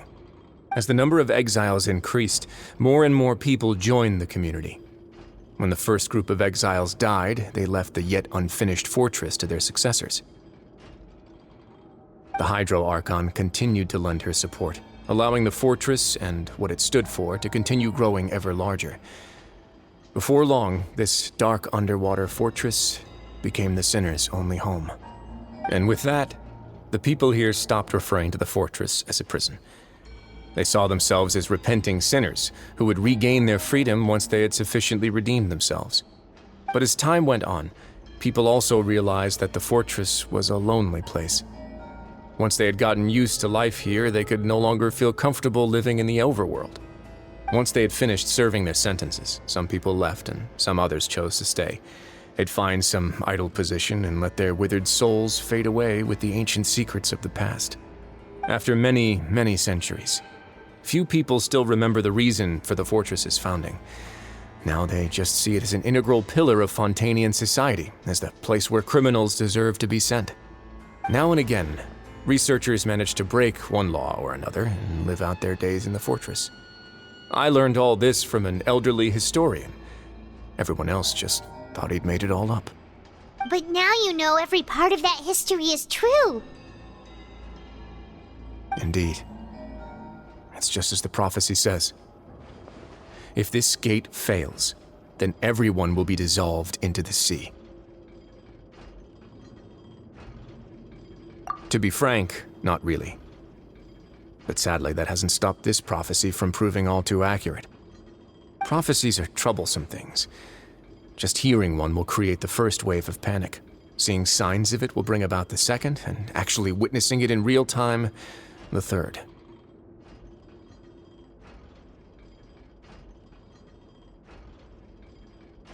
Let's go somewhere else. I want to show you something.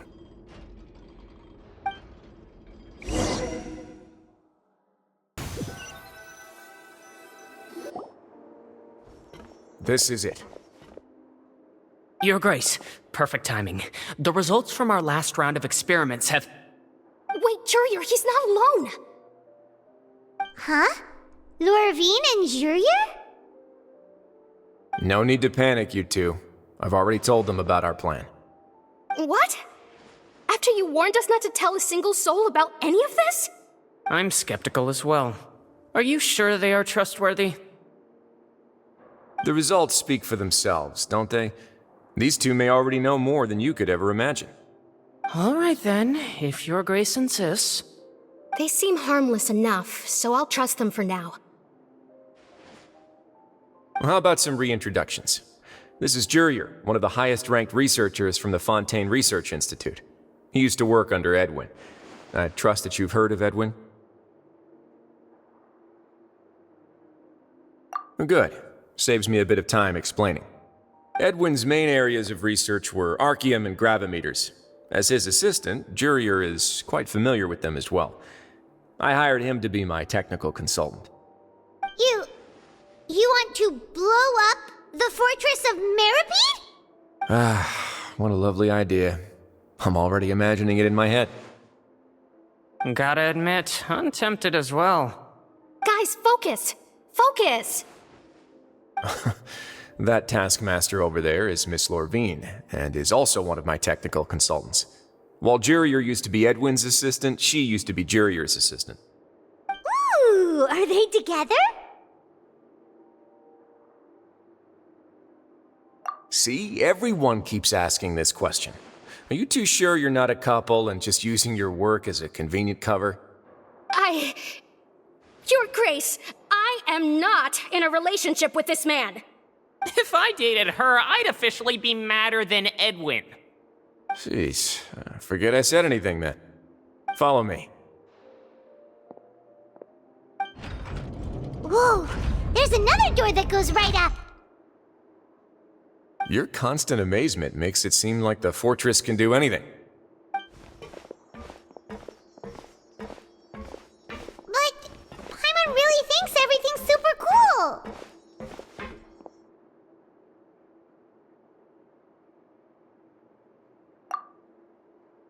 Well, let's spice it up a bit. And here you go.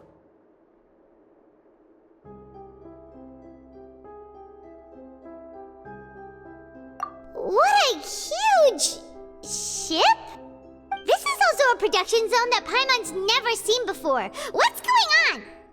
How much do you know about Fontanian history? Not much at all.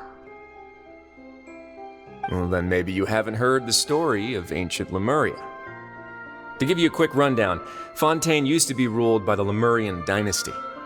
According to legend, the Lemurian king Remus came to this land after being inspired by divine revelation and found the seer Sibila, who had taken on the form of a golden bee.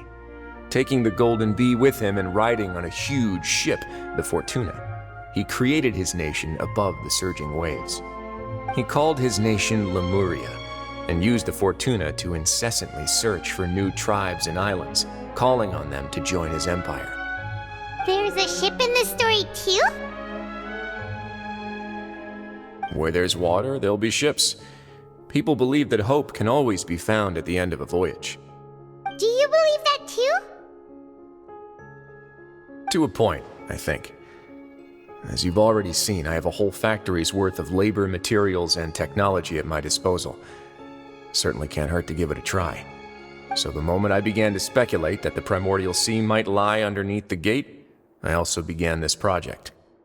Were you inspired by the legendary Fortuna? Maybe.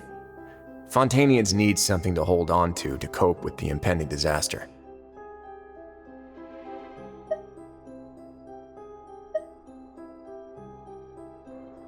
Were the workers to find out the truth behind this ship, riots would destroy the fortress faster than any catastrophe. As the fortress's administrator, I'd never make such a reckless call. Alright, that's enough talking for now. I'll need another 3 cups of tea to soothe my throat. Do you have any other questions? Seems like you're good. Come on, I'll take you back.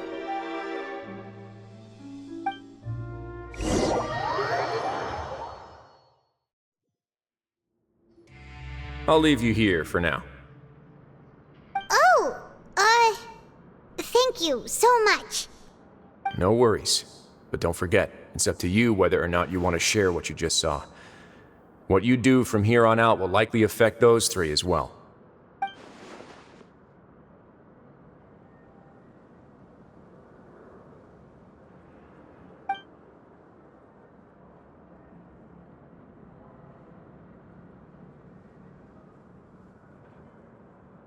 Yeah, we'll put a lot of thought into it for sure. Great. I look forward to what happens next.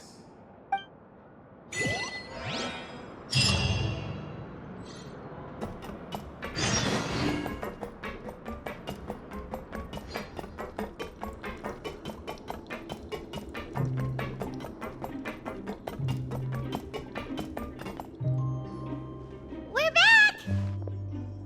Welcome back. Do you want a cup of tea? How can you be so much like Risley, always drinking tea? Huh. Actually, now that you mention it, I just remembered something now.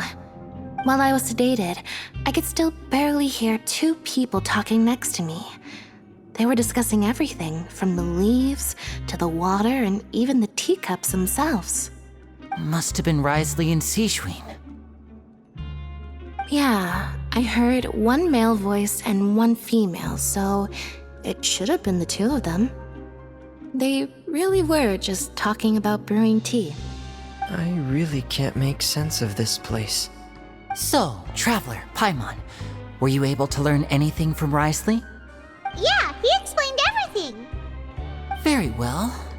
Then, would you mind checking your answers against my speculations?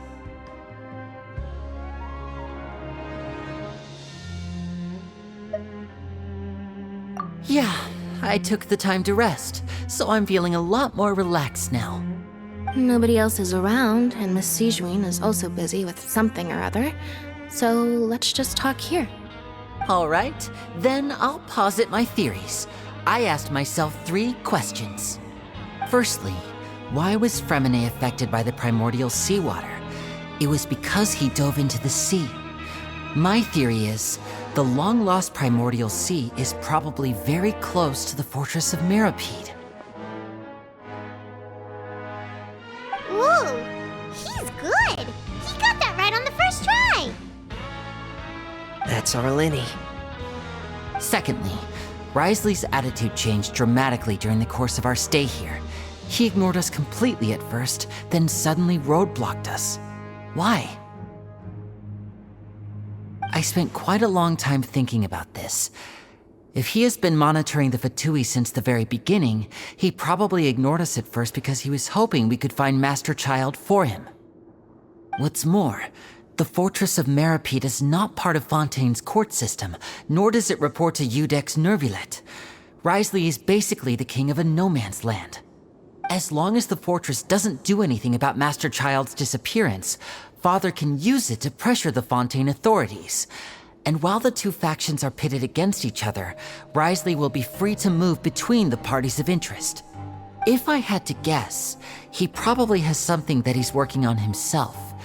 It's likely related to the secret of the infirmary, but I just can't think of what it could be.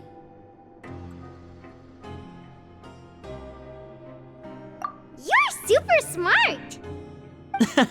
Thanks so much. Then finally, there's the last question. If Wriothesley does have a plan, what could it be? All I know for now is that his plan probably has something to do with the changing nature of the seawater. He's even gotten Cloran to help him out. That can't be the full extent of what he's doing. There's probably a secret passageway behind the block in the infirmary, and there's something big in the fortress that most people here never get to see. He has a bargaining chip, and it could be important enough for Father to deal with him directly.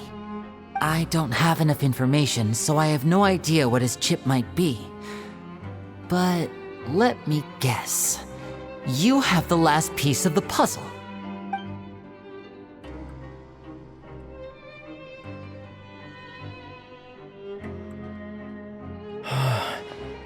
I can't believe it. The sea will engulf everyone. Just like the prophecy said. Could Wriothesley have wanted to meet Father to figure out a way to deal with this crisis? If you remember, I once mentioned that Father sees the House of the Hearth as her base of operations, and she truly wants to resolve the crisis. But how could Wriothesley have known that?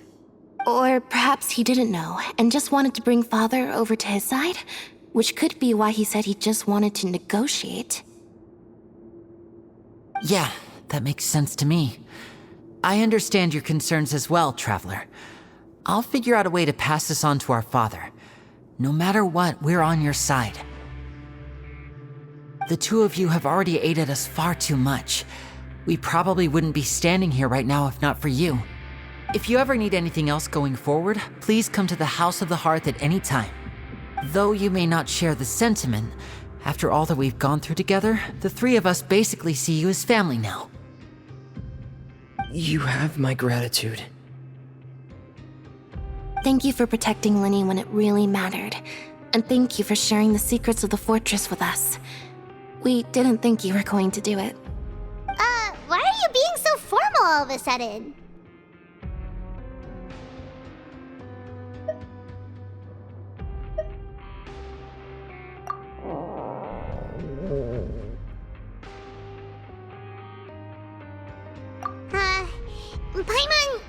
Paimon's hungry.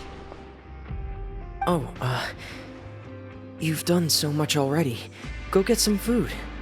Alright, then we'll catch you guys another time.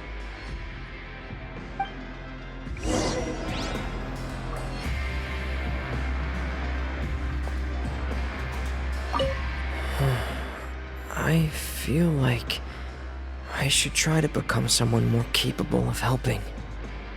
You're incredibly helpful. Lenny thinks so too.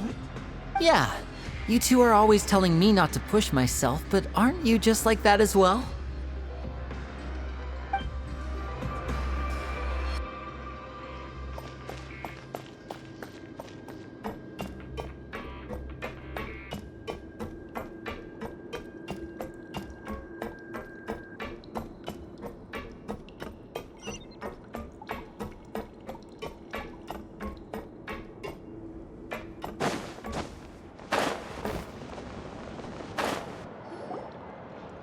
Time for dinner.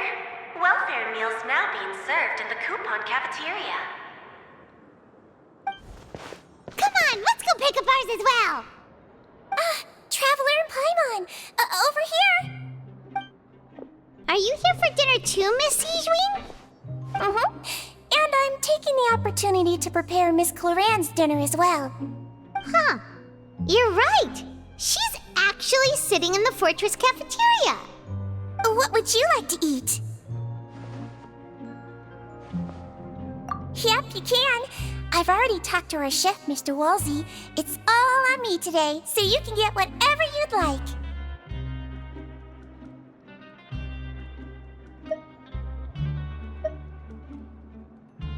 Me too! problem. Just leave it to me.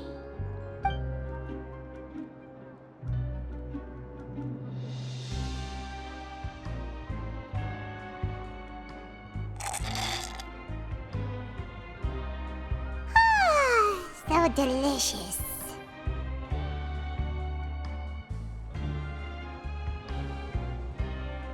Paimon's so happy. Paimon wants to feast like this every day. Feeling full yet? How's the food?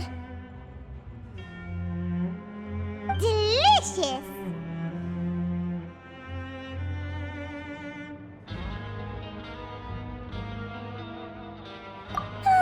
I'm so glad to see you all so happy.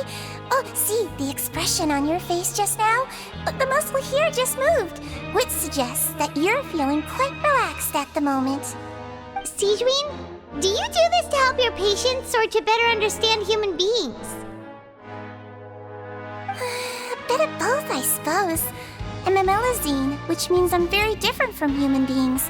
I must know what you're thinking if I want to take good care of you. You're really good at taking care of people. Even though you're so short, you still talk and act like an older sister. Really? You're reminded of an older sister? That's great to hear. Oh, and what did you mean back in Risley's office? When you said that you were protecting Linny and his siblings as well? Oh, that.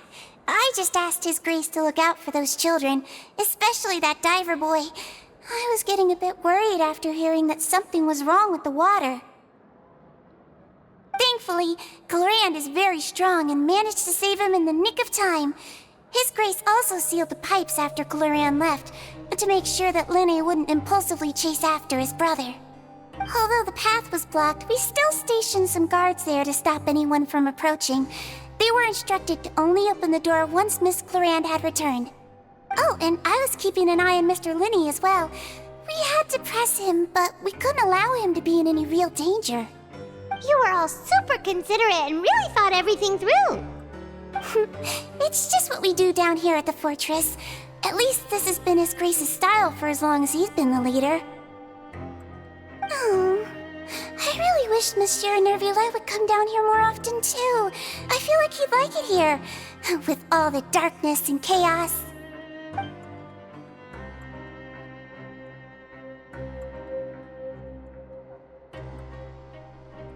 Get a good night's rest, you two. You both worked very hard.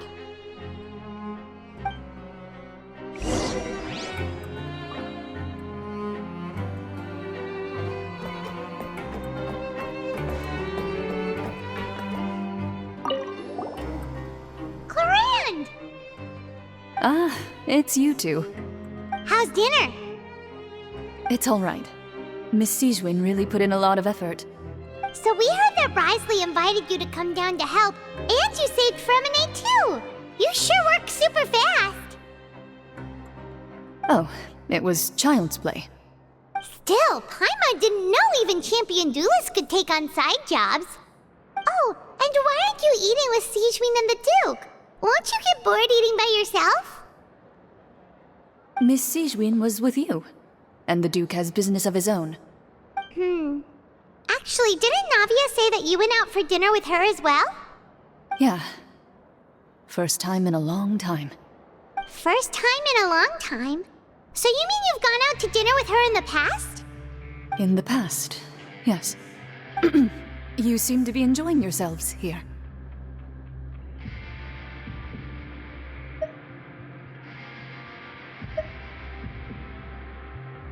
Things will be getting messy at the fortress soon. Don't run around unnecessarily.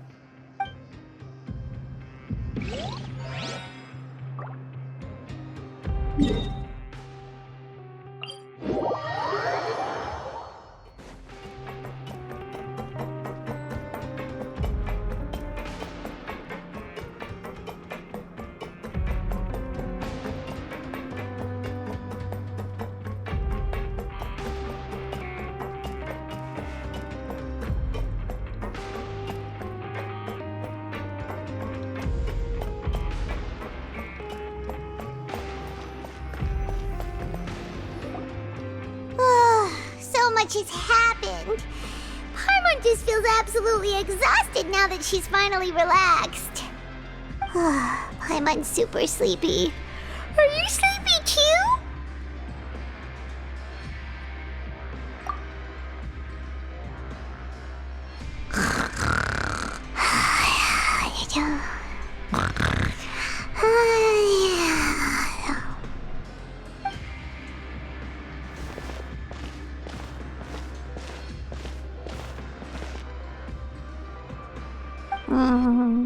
Delicious.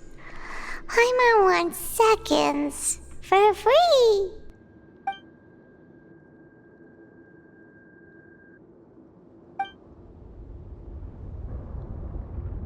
Out of my way! Get out of my way! What happened? Why is everyone running? No idea, but something must have happened. Stop asking!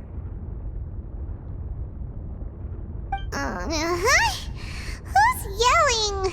Paimon still wants to sleep.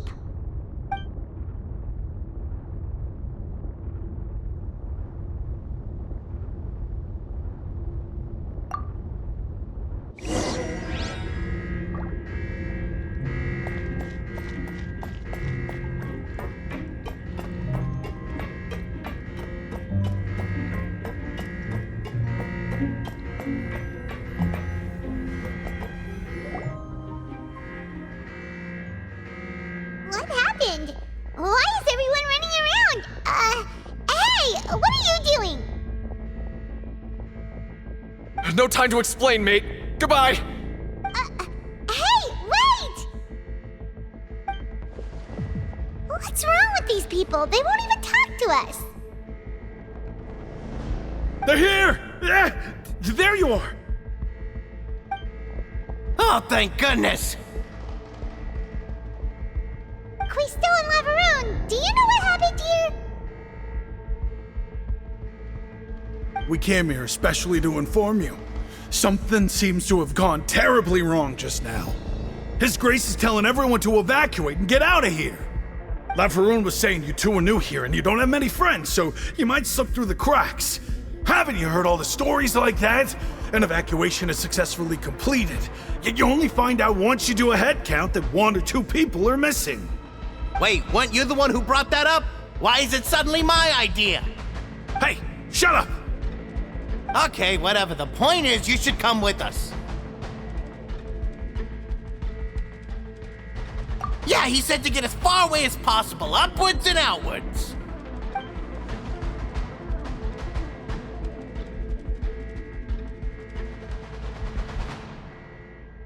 Oh no, it can't be that thing!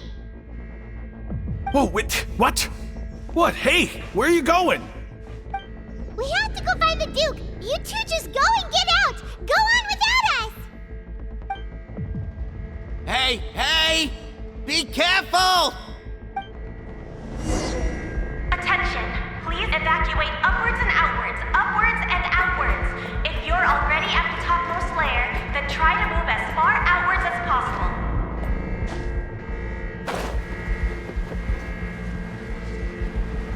Attention! Please evacuate upwards and outwards, upwards and outwards. If you're already at the topmost layer, then try to move as far outwards as possible.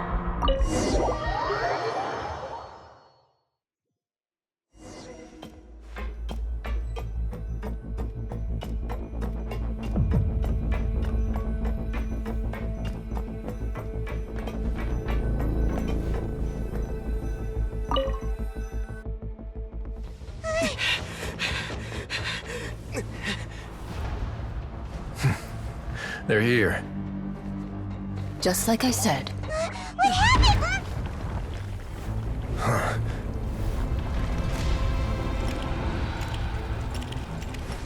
You're just in time. But be ready to run.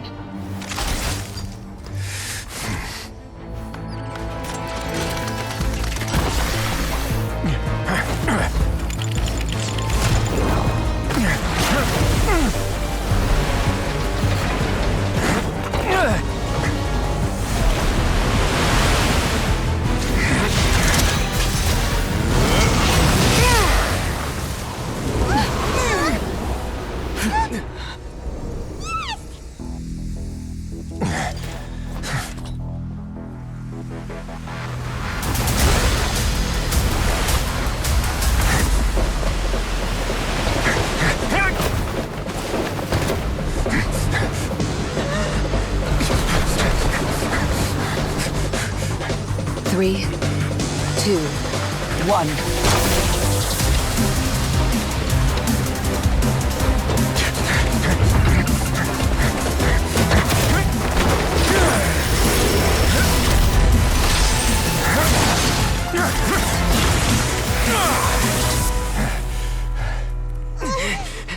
This won't hold it for long.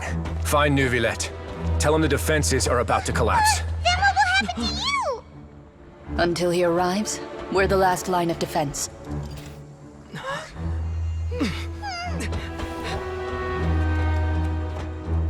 The gate. How long do you think it'll hold? That depends on us.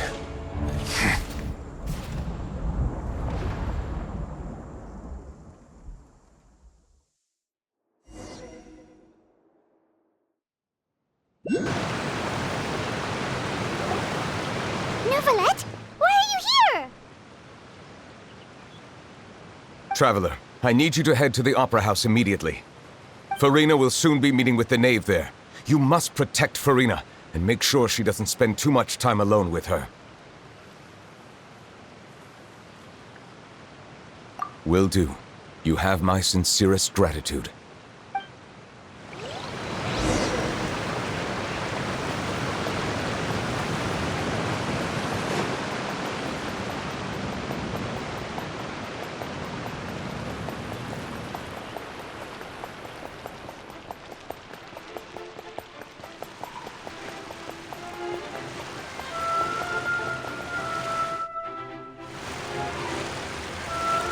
Look! There are a ton of Fatili and Palais Mermonia people over there! The knave is probably here already. We need to hurry! Are you two the traveler in Paimon? Monsieur Neuvillette has left instructions. Please follow me. Though I'm sure he's already explained, this should be a mostly cordial conversation, unlikely to give rise to violence. But it would be most appreciated if you could protect Lady Farina to the best of your abilities.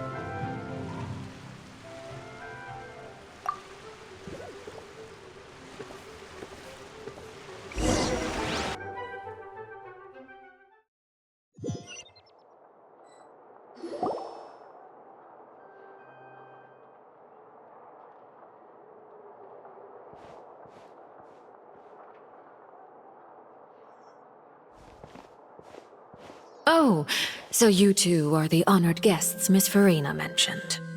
Of course, of course! How could they not attend a meeting such as this? I must always have 2 or more guests at my dessert table. Otherwise, the occasion would be too lonely and unbecoming of my station. It is my pleasure to make your acquaintance, traveler. I have heard much of your accomplishments. I am the Knave, one of the 11 Fatui Harbingers.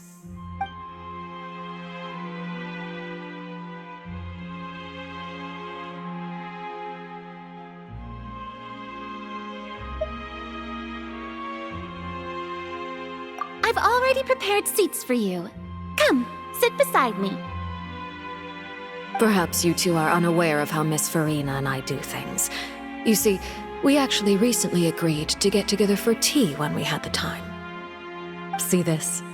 This is a limited type of confectionery that Miss Farina simply adores.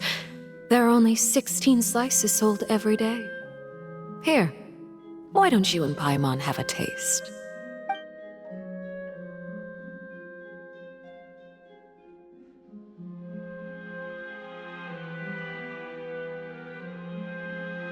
Traveler, what do you think of this cake?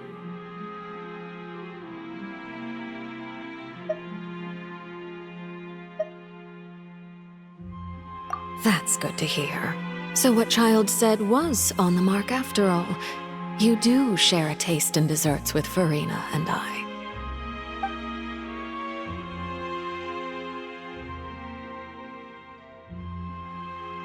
I wonder how he's doing nowadays.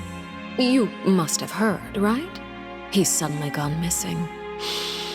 I'm really worried about his safety, you know. Here's to hoping that he's an excellent swimmer.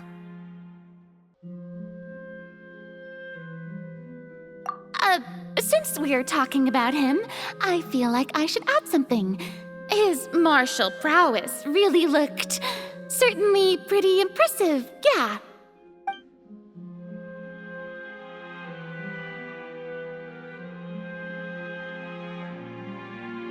Oh, so you're also familiar with his aptitude for fighting, Miss Farina. Oh, right. I almost forgot. Child was subdued by Udex Neuvillette right in front of you. Against ordinary people, my colleague would never be on the back foot. But alas, he just never imagined he'd run into such a person. I must express my admiration for Monsieur Neuvillette.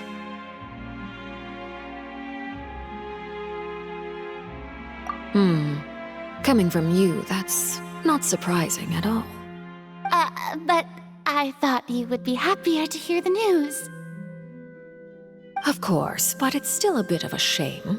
You see, I would have been far happier had I received this news somewhat earlier. As you well know, a long time has passed since Child disappeared.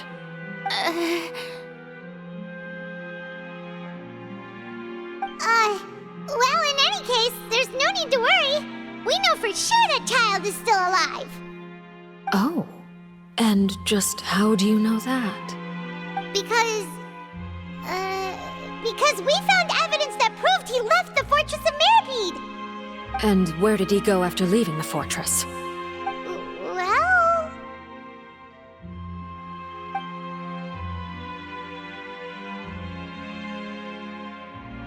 The Fortress of Mirapede lies deep beneath the waves. Unless he pranced right out of the main gate, he must have had to swim for it. Do you have any proof that he surfaced safely?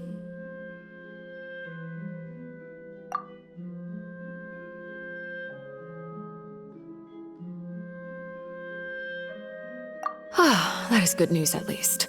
His sister Tonya sent a letter to Fontaine not too long ago. Since he was unfortunately unavailable, I picked it up on his behalf. Do you have any idea how he usually writes back to his family? Dear Tonya, your letter made me feel like we were still enjoying our time in Snezhnaya together. I'm currently admiring the scenery on the streets in front of the opera house. Is it something like that?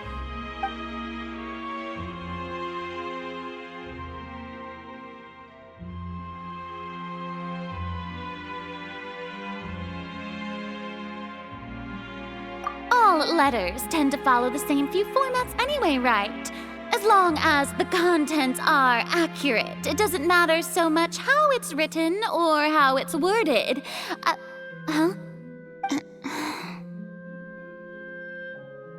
Hold on. The water in the teacup is shaking. I suppose this is also a sign of things to come, Miss Farina. I don't quite understand what you're trying to say. Have we entered into the next stage of the prophecy?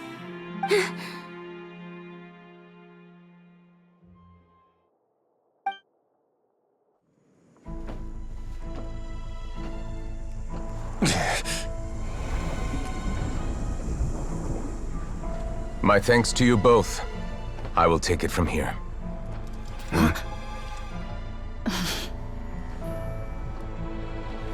Sure you don't need a hand? Quite sure. Wow. So, what's your secret, huh? Let me guess. Nah, who knows? Maybe it's just your sense of responsibility. Sounds about right.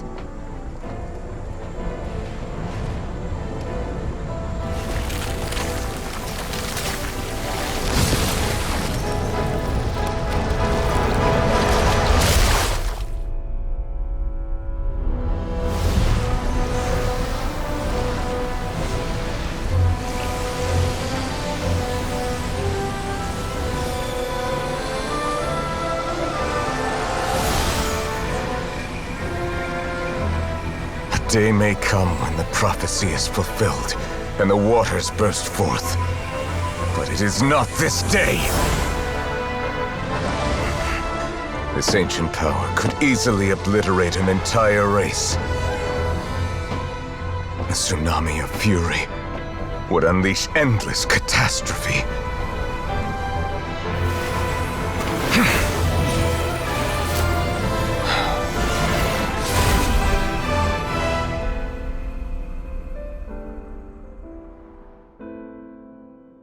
This sentence is too severe. Forgive me for overruling it.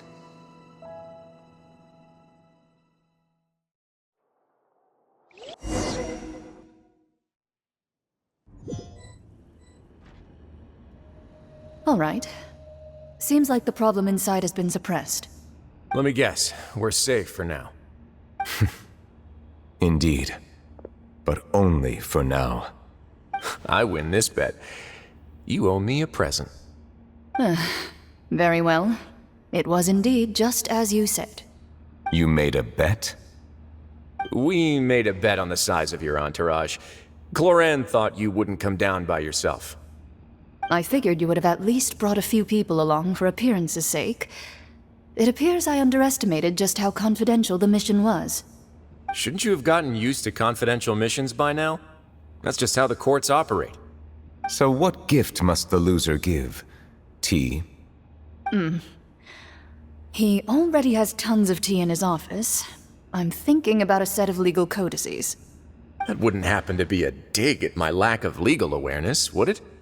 Well, I'm sure His Grace doesn't consider the fortress to be outside the law.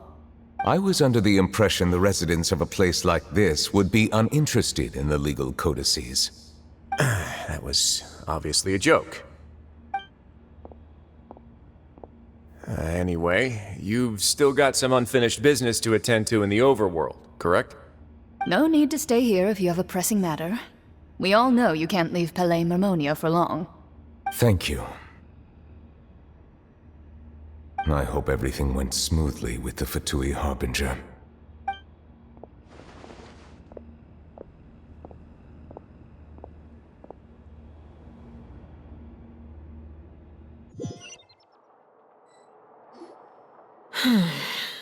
I must say, we've spent long enough playing house.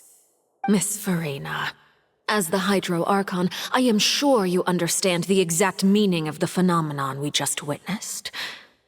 Or should I say, that's what I originally thought. But looking at your expression, was I wrong? And you haven't a clue? What are you trying to say? At this point, I don't think there's any more need to speak as diplomatic representatives. Allow me to speak to you now as just a Fontanian. You know the prophecy by heart, and also that every part of it is being proven true. Yet, here you are relaxing, drinking tea, and eating desserts as if it's all nothing more than a few stray bugs in your garden. Do you really think that's acceptable? The prophecy's hanging above our necks like a guillotine. Every faction is looking for a way to either avert the disaster or save their own. Even the orphans of the House of the Hearth have devoted everything to saving their homeland. But you? It beggars belief just how nonchalant and carefree you have been. From the very beginning, you, the god Focalor, you have utterly failed to take action. You're wrong. I've never ignored the prophecy, nor have I just been passing the time in self-indulgence. Retract your accusation and stop doubting the wisdom of the gods with such absurd conjectures. I am not alone in my doubts, you know.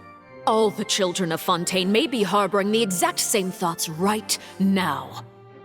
Oh, great Hydro Archon. How are you going to save them?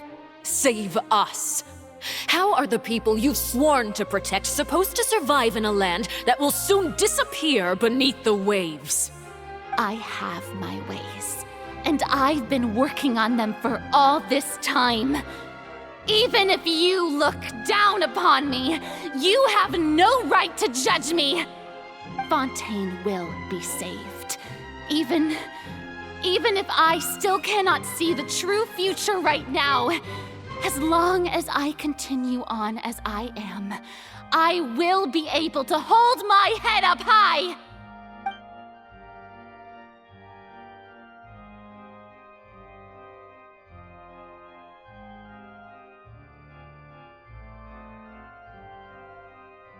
Then I ask you, Miss Farina, just what have you been working on? Where can we see it, and what is it doing to help?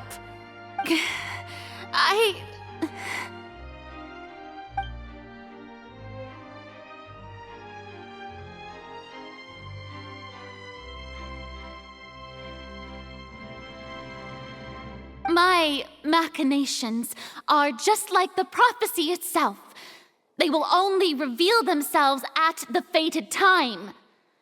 It is just that beings like yourselves are unable to perceive them as of yet. I see. As a god, the proof of your labor always lies beyond prying mortal eyes. Allow me to be so bold as to ask another way. Would it be possible for you to tell us the parts of your plan that are not confidential? Such as your emergency response plan for the impending disaster? An emergency response plan? Oh, that look in your eyes. Have you not even prepared one of those? The emergency response plan is also strictly confidential. Then allow me to jog your memory. Miss Farina, what is the purpose of your Oratrice Mécanique d'Analyse Cardinal? And what do you plan to do with the massive amounts of indemnitium that has accumulated over the years? The Oratrice? It's just like it appears to be.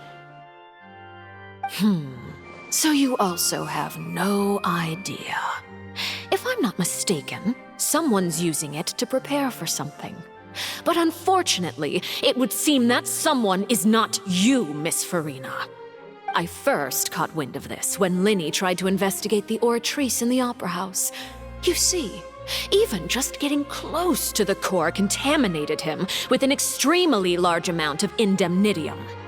But even if that had nothing to do with you, then what could you possibly be working on, oh great Hydro Archon? Oh, right. I almost forgot. Udex Neuvillette is not at the tea party with us today. Miss Farina, I suppose you must have ordered him away to take care of some troublesome business. Yes, that's exactly right. Please keep it a secret for me. Of course I will. Although, I must say, Miss Farina, you seem quite insecure without the Udex by your side. Oh, very well. Let's stop that conversation here. There are still a few slices of cake left, so please, help yourselves, everyone.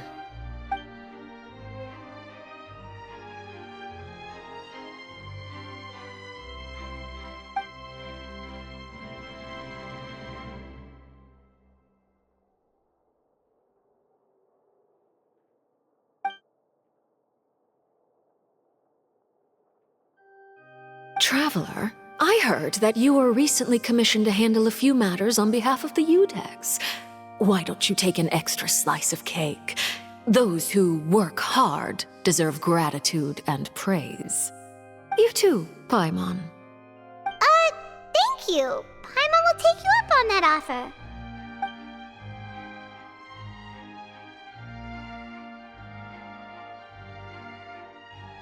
Oh, Paimon's super full. That cake was great.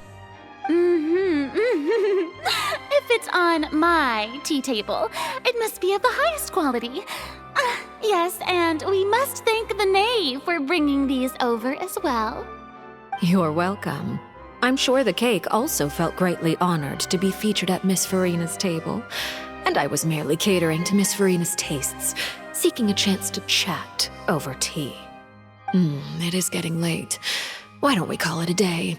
There are still a few matters that I need to take care of, so I must take my leave now. Very well. We'll end it here. Mind seeing me off, Traveler?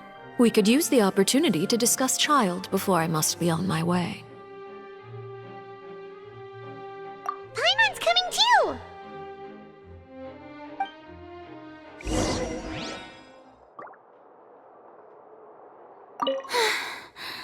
The tea party turned out to be even more difficult than I'd imagined. Why are you looking at me like that? Is something the matter? If If there's nothing urgent, then I shall be retiring for now.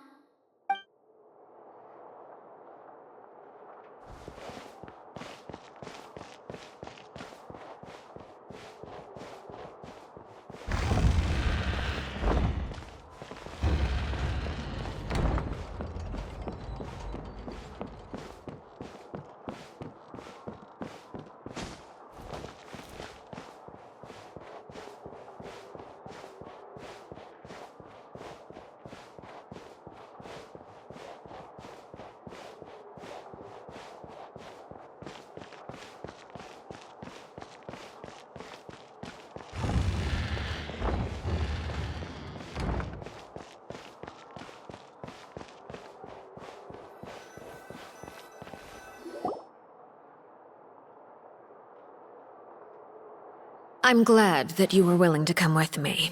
Of course, Child was just an excuse. I have no interest in your dealings with him. That's what Paimon thought.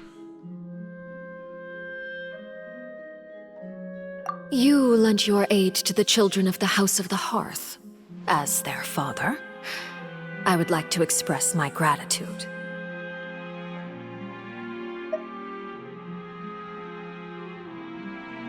Do I look like an irresponsible father to you? The House of the Hearth is very important to me. You should know that I care deeply about my children. That was all. Formal topics should be discussed in formal settings, and informal topics in informal settings. I know you just returned from the fortress of Meripede. Relax. I have no intention of trying to get anything out of you. Linny, Lynette, and Fremine are still there, and I trust their judgment and abilities. They've all been working very hard and have always done all they can to fight back against anyone who tried to stop them, especially Linny. You mean Wriothesley. He's a tricky one to deal with. It's unfortunate that Linny's so eager to prove himself that he can't learn to rely on others, including me. By the way, and you can just consider this a bit of idle gossip, but what's your impression of Furina? You are outside of our disputes, and the freest person in all of Fontaine, able to move around most easily. Allow me to share my perspective with you. And that's everything that happened during the trial. Master Child was declared guilty and immediately transported to the Fortress of Meripede. Didn't he say he was coming here on vacation? Does he not feel an ounce of shame for all the trouble he has caused?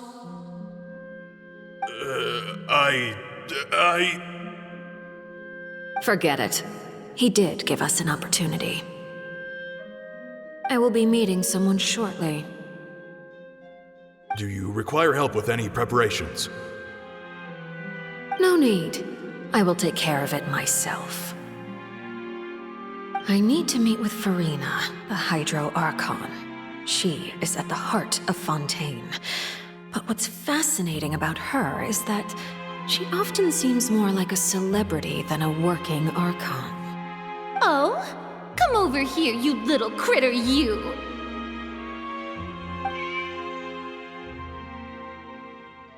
You dare to run from me? Stop right this instant! My goal is just to discover the location of the Gnosis. But I didn't expect the chance to approach Furina to be handed to me on a silver platter. This is so easy, it's actually making me a bit suspicious. Anything left unguarded is usually just bait. But no one will blame someone for taking the bait. After all, from the moment it was attached to the hook, the bait is meant to be sacrificed. It's just as I guessed in the second before I struck. The Hydronosis is not currently held by the Archon. In fact, this Archon doesn't seem like a god at all. And I sense that she's under some kind of curse. Who are you? And what are you trying to do? Please don't kill me! I'm begging you, please! The fear in her pupils is genuine, so perhaps she's not bait after all. Either way, targeting her has lost all meaning. I left the scene with ease. Nobody came looking for me, and nobody could serve as a witness to my near assassination of Focalor. I suspect even Farina dares not mention this incident to anyone. Not long after, my informants confirmed what I had guessed. After returning to her quarters, Farina quietly cried alone. She was so scared that she could not sleep that night, nor could she even bring herself to eat her cake. There's no doubt that there's something wrong with her. I began to entertain the possibility that she is not the true Hydro Archon. Perhaps Iudex Neuvillette is actually the genuine article. I have to find the Gnosis. If the Neuvillette hypothesis is correct, he is probably in possession of it. Alternatively, it might have been hidden in a place that's hard for ordinary people to access. Yes, Father. My dear children, please speak. News from the fortress of Meripede. Master Child has gone missing. On top of that, the contacts and guards we bribed at the fortress have all gone quiet as well. Probably the handiwork of that Wriothesley. I'm afraid so. This is a good opportunity. The value of a Harbinger is much higher than most would imagine. We now have an excuse to exert diplomatic pressure on the Fontaine authorities. Set up a meeting for me. I would like to meet the Hydro Archon and Iudex Neuvillette. Oh, and I have an additional mission for you three. Yes, Father. Tartaglia's disappearance was not a part of my plan, but I can use it to make a breakthrough. With this as my excuse, I can ask for an official audience and continue my investigation of Farina and Iudex Neuvillette. The initiative belongs to the House of the Hearth. My wish to investigate the fortress of Meripede will be a front. Linny and his group will be responsible for the actual intelligence gathering.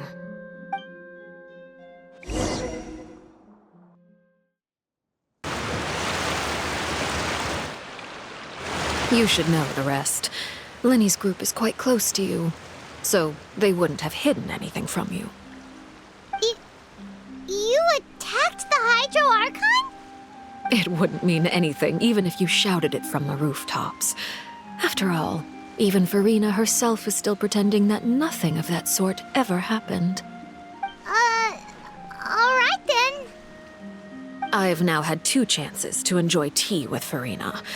I have to say, the leadership of Fontaine is even more inscrutable than I had imagined. I once surmised that Iudex Neuvillette must be the Hydro Archon, but now, that doesn't seem right to me either.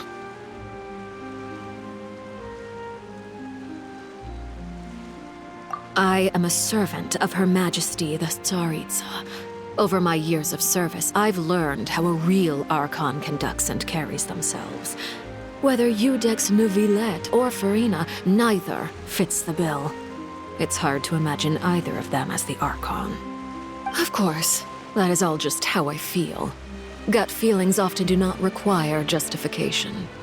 It is, however, quite amusing to me that after all my years working in intelligence gathering, I've come to realize I am at a complete loss regarding the identity of the god of the land of my birth. Don't you think Fontaine is quite intriguing? A catastrophe looms, yet many secrets have yet to rise to the surface. It looks like Fontainians will have no choice but to save themselves. Ultimately, though, one must survive in order to do anything else. Should the need arise, I would be happy to cooperate with you. You don't need to commit to anything right now, of course. I have a feeling that the situation will continue to evolve, and as your name is often connected with noble deeds, I'm sure we will work together someday. He certainly returned quickly. You must want to catch up with each other, so I'll leave you to him.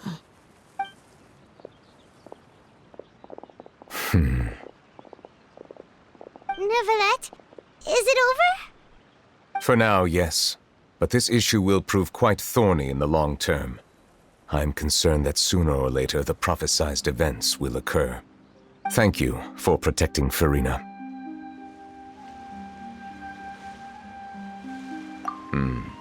To put it simply, I used my power to force back the primordial sea and reseal the sluice gate.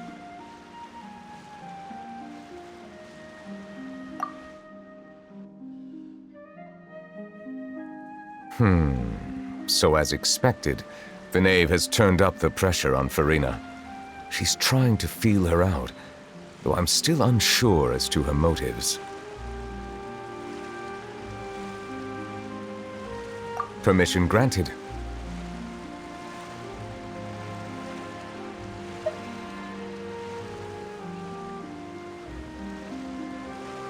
Whoa. It can't be that you're the real Hydro Archon, right? But that's just a speculation on our part, though. You can't tell us? Then that's okay. We can talk about something else. We won't try to force you. You guys in Fontaine are super strange.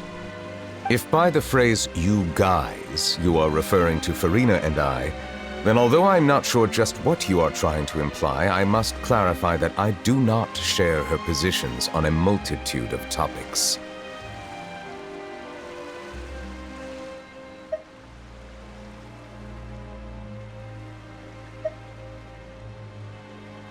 I believe so.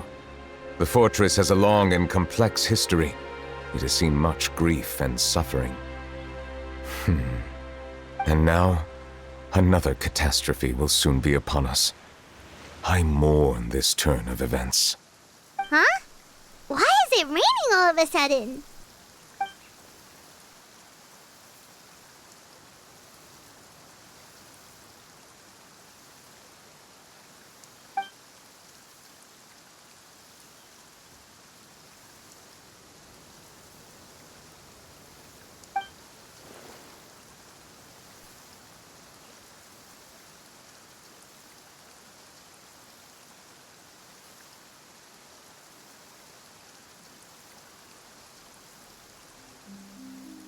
You may be closer to the truth than you think. Oh? And what are you thinking?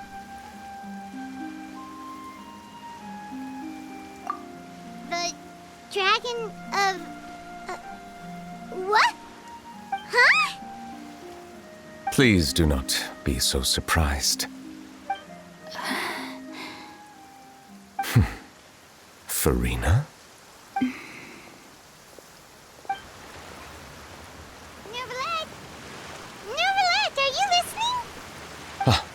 My apologies. We were just guessing randomly. We didn't guess right, did we? You're not actually the dragon sovereign of water, right? Well, if you don't want to confirm or deny... You guessed correctly. I sincerely hope you'll be able to keep this a secret for me. Right, of course. We'll definitely help you keep it a secret. There's still something Paimon wants to ask you, though. Please, go ahead. Well, if you are the dragon sovereign of water, and you were able to force back the primordial sea from the fortress, then since Fontaine's prophecy is all about seawater, couldn't you just use your power to solve the crisis? None of the currently living dragon sovereigns in the world, myself included, possess our full dragonhood. They say that when the first usurper arrived on Tivat, they seized a part of the dragon's power. Today, that stolen power is the basis of the Archon's authorities. There are 7 elemental Archons and 7 matching dragon sovereigns. The dragon sovereign of water who lived through that era perished a long time ago. As their successor, I know far less of that part of our ancient history. In any case, I believe I will not be able to do much unless the Archon disappears and returns their elemental authority to me.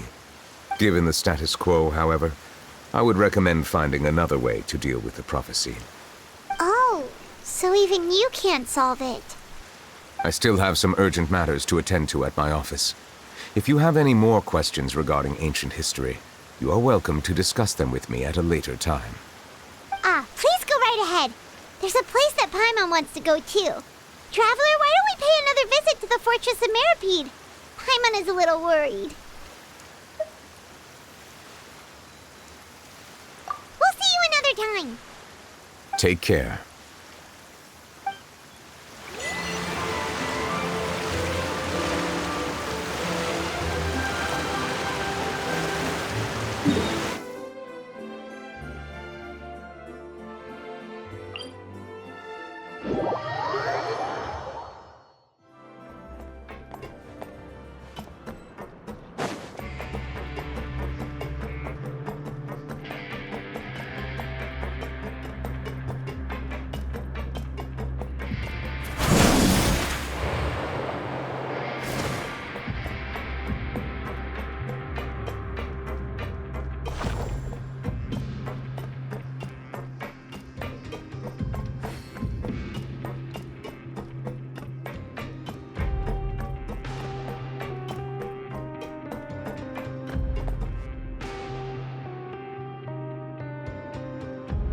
Now guess, what suit will this next card be? A bare-teeth cat? Well, well, look who it is. Traveler, Paimon.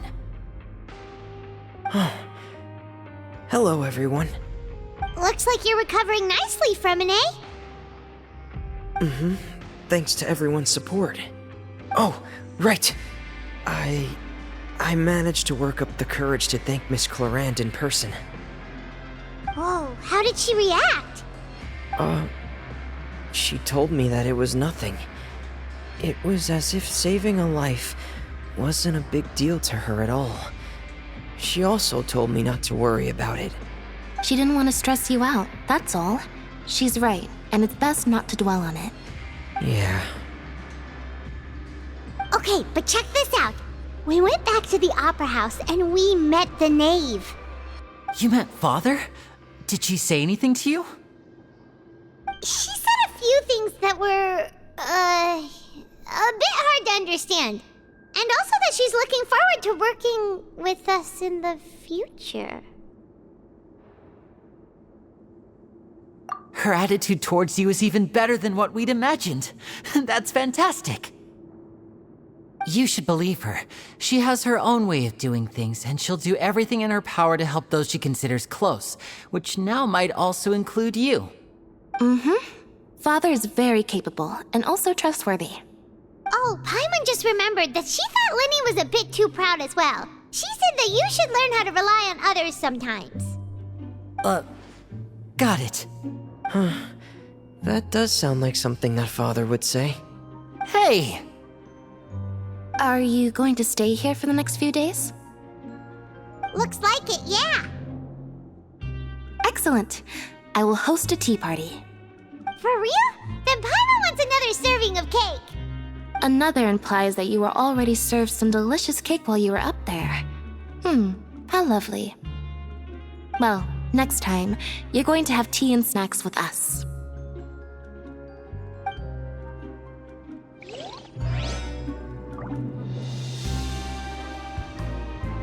We should start preparing that tea party. Oh, that's a great idea. I'm all for it. I'll help you set it up.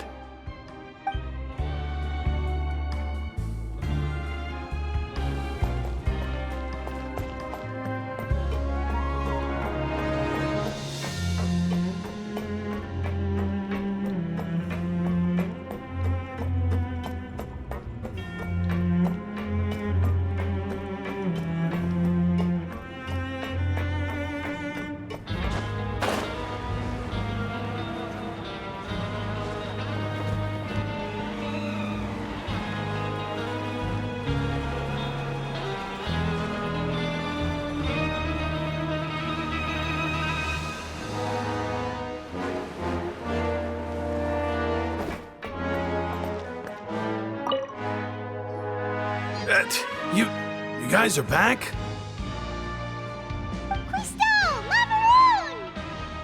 You guys didn't get caught and thrown back down here, right? Huh? No, not at And here I thought you'd managed to escape from jail during all the commotion. I'd held you up as legendary jailbreakers, but now you're telling me you just never left? We're sorry, but we just had some business to take care of. All right. There's no need to get caught up in the details. We're just relieved to see you. He was super worried about you, you know. Hey, it wasn't just me. Weren't you super worried as well? Something like that, yeah. I was also transferred to work in the kitchen a few days ago. I can still hear Quisto mumbling to the carrots. Are those two all right? Do you think they made it out alive? Whenever he'd say that, I'd tell him I'm sure they're fine. Wherever they are, they're kicking back with drinks in hand, enjoying the lovely scenery. Hey, there's nothing wrong with worrying about your prison pals. Is there? I mean, considering how they always love listening to all my gossip. These two. They sure are a lot warmer and friendlier than when Paimon first met them.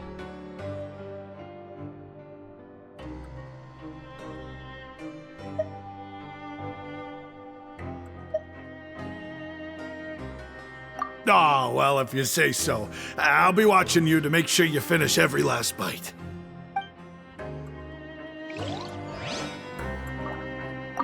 Hey, why don't we have a meal with those two one of these days? You want to cook for them yourself?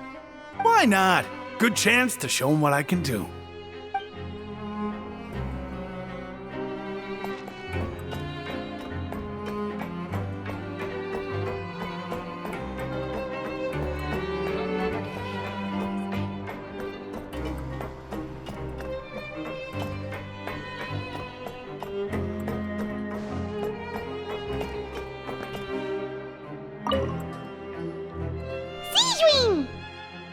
Traveler, Paimon, you're back!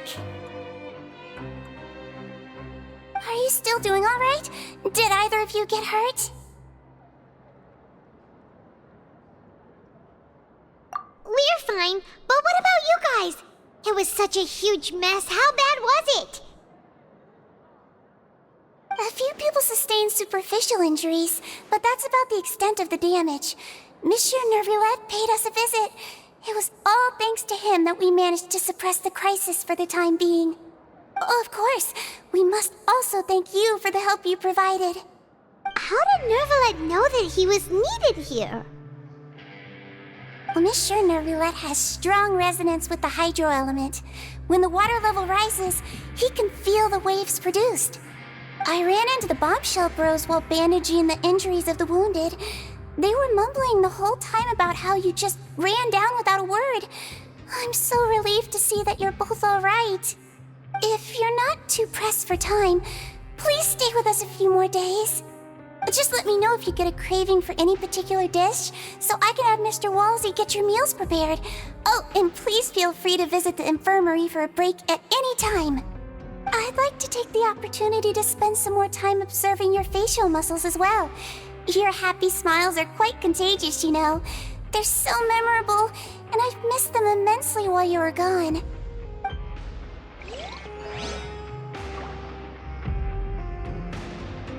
If you can find the time, please stay at the fortress for just a while longer.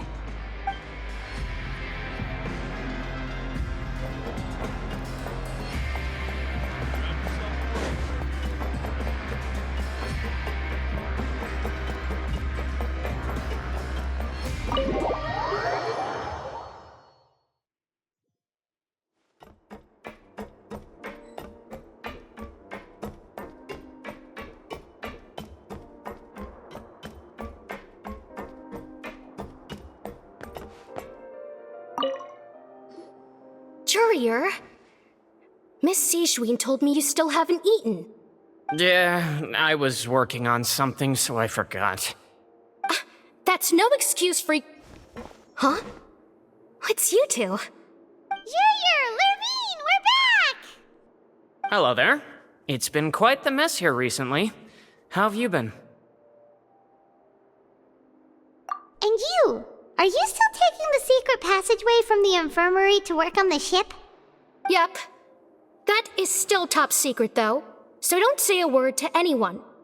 It can be a bit annoying when there are lots of people in the infirmary, but I still prefer taking that route over the one from the Duke's office. I mean, the infirmary does make it easier for you to slack off. Oh yeah? Then why are you also here so much? You two really are just using your jobs as a cover for your relationship, aren't you? Not at all! Courier, the rumors about us are literally everywhere now. Please do something about it. But it's not like I caused them by myself. All right. I'll try to do something about it when I can find the time.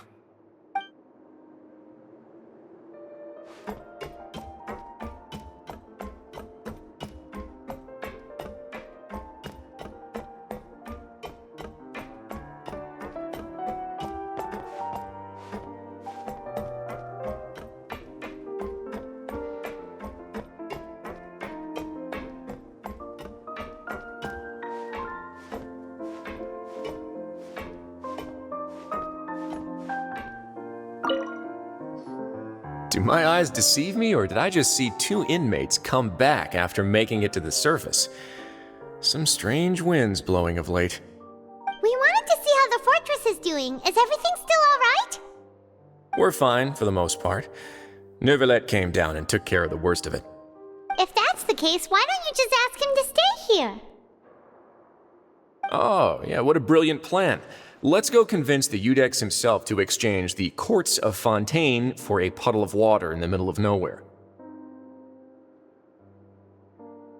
He came here in a hurry and left without even stopping for a cup of tea. He did remember to take Miss Sigewinne's gift with him, though. He sure sounds super busy. Miss Clorinde has left as well. She also took her gift from Miss Sigewinne. Were the gifts milkshakes? Neuvillette got the milkshake. Clorinde received lipstick instead. Those aren't even remotely alike. Well, it's Neuvillette's own fault for making Sigewinne worried about his health by working so much. But besides that, our head nurse is still pretty fond of picking out beauty products for the ladies. Oh, and I have some gifts here for you as well. Are these from Sigewinne too? Nope, they're from yours truly.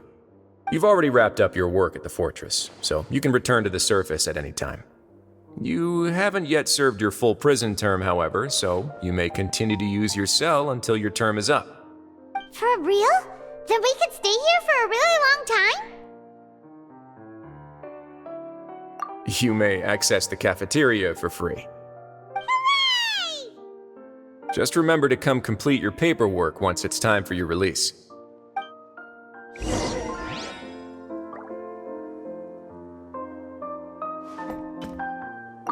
Your file can't be closed until we've completed your paperwork, so don't forget to come find me again when you're done serving your sentence.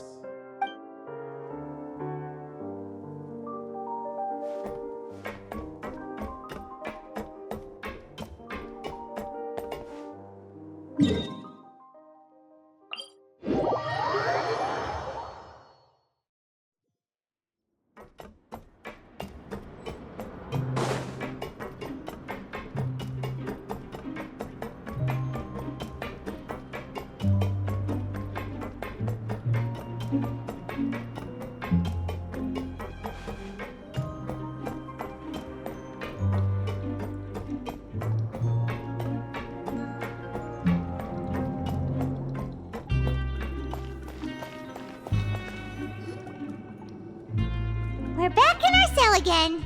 We're no longer prisoners, though, so it really doesn't feel the same.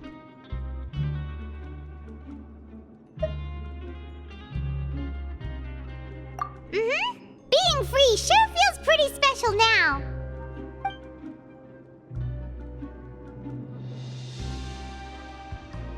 Huh? How did you know?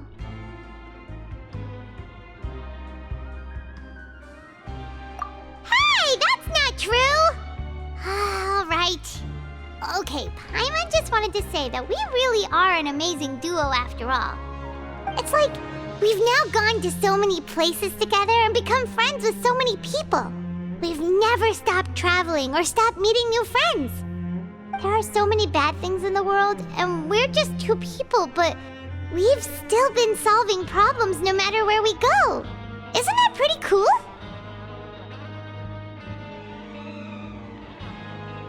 You're counting Paimon today? Aren't you the only adventurer here? Then let's ask Catherine to give Paimon an adventurer handbook as well. Paimon will also be an adventurer from today forward. Just the thoughts making Paimon giddy. Paimon's gonna crash, so you sleep soon too. The last time we fell asleep here, we woke up to a whole mess outside our cell. The primordial seawater nearly rose up. That was so scary. We should be safe now, right? Alright then, good night to you, Traveler.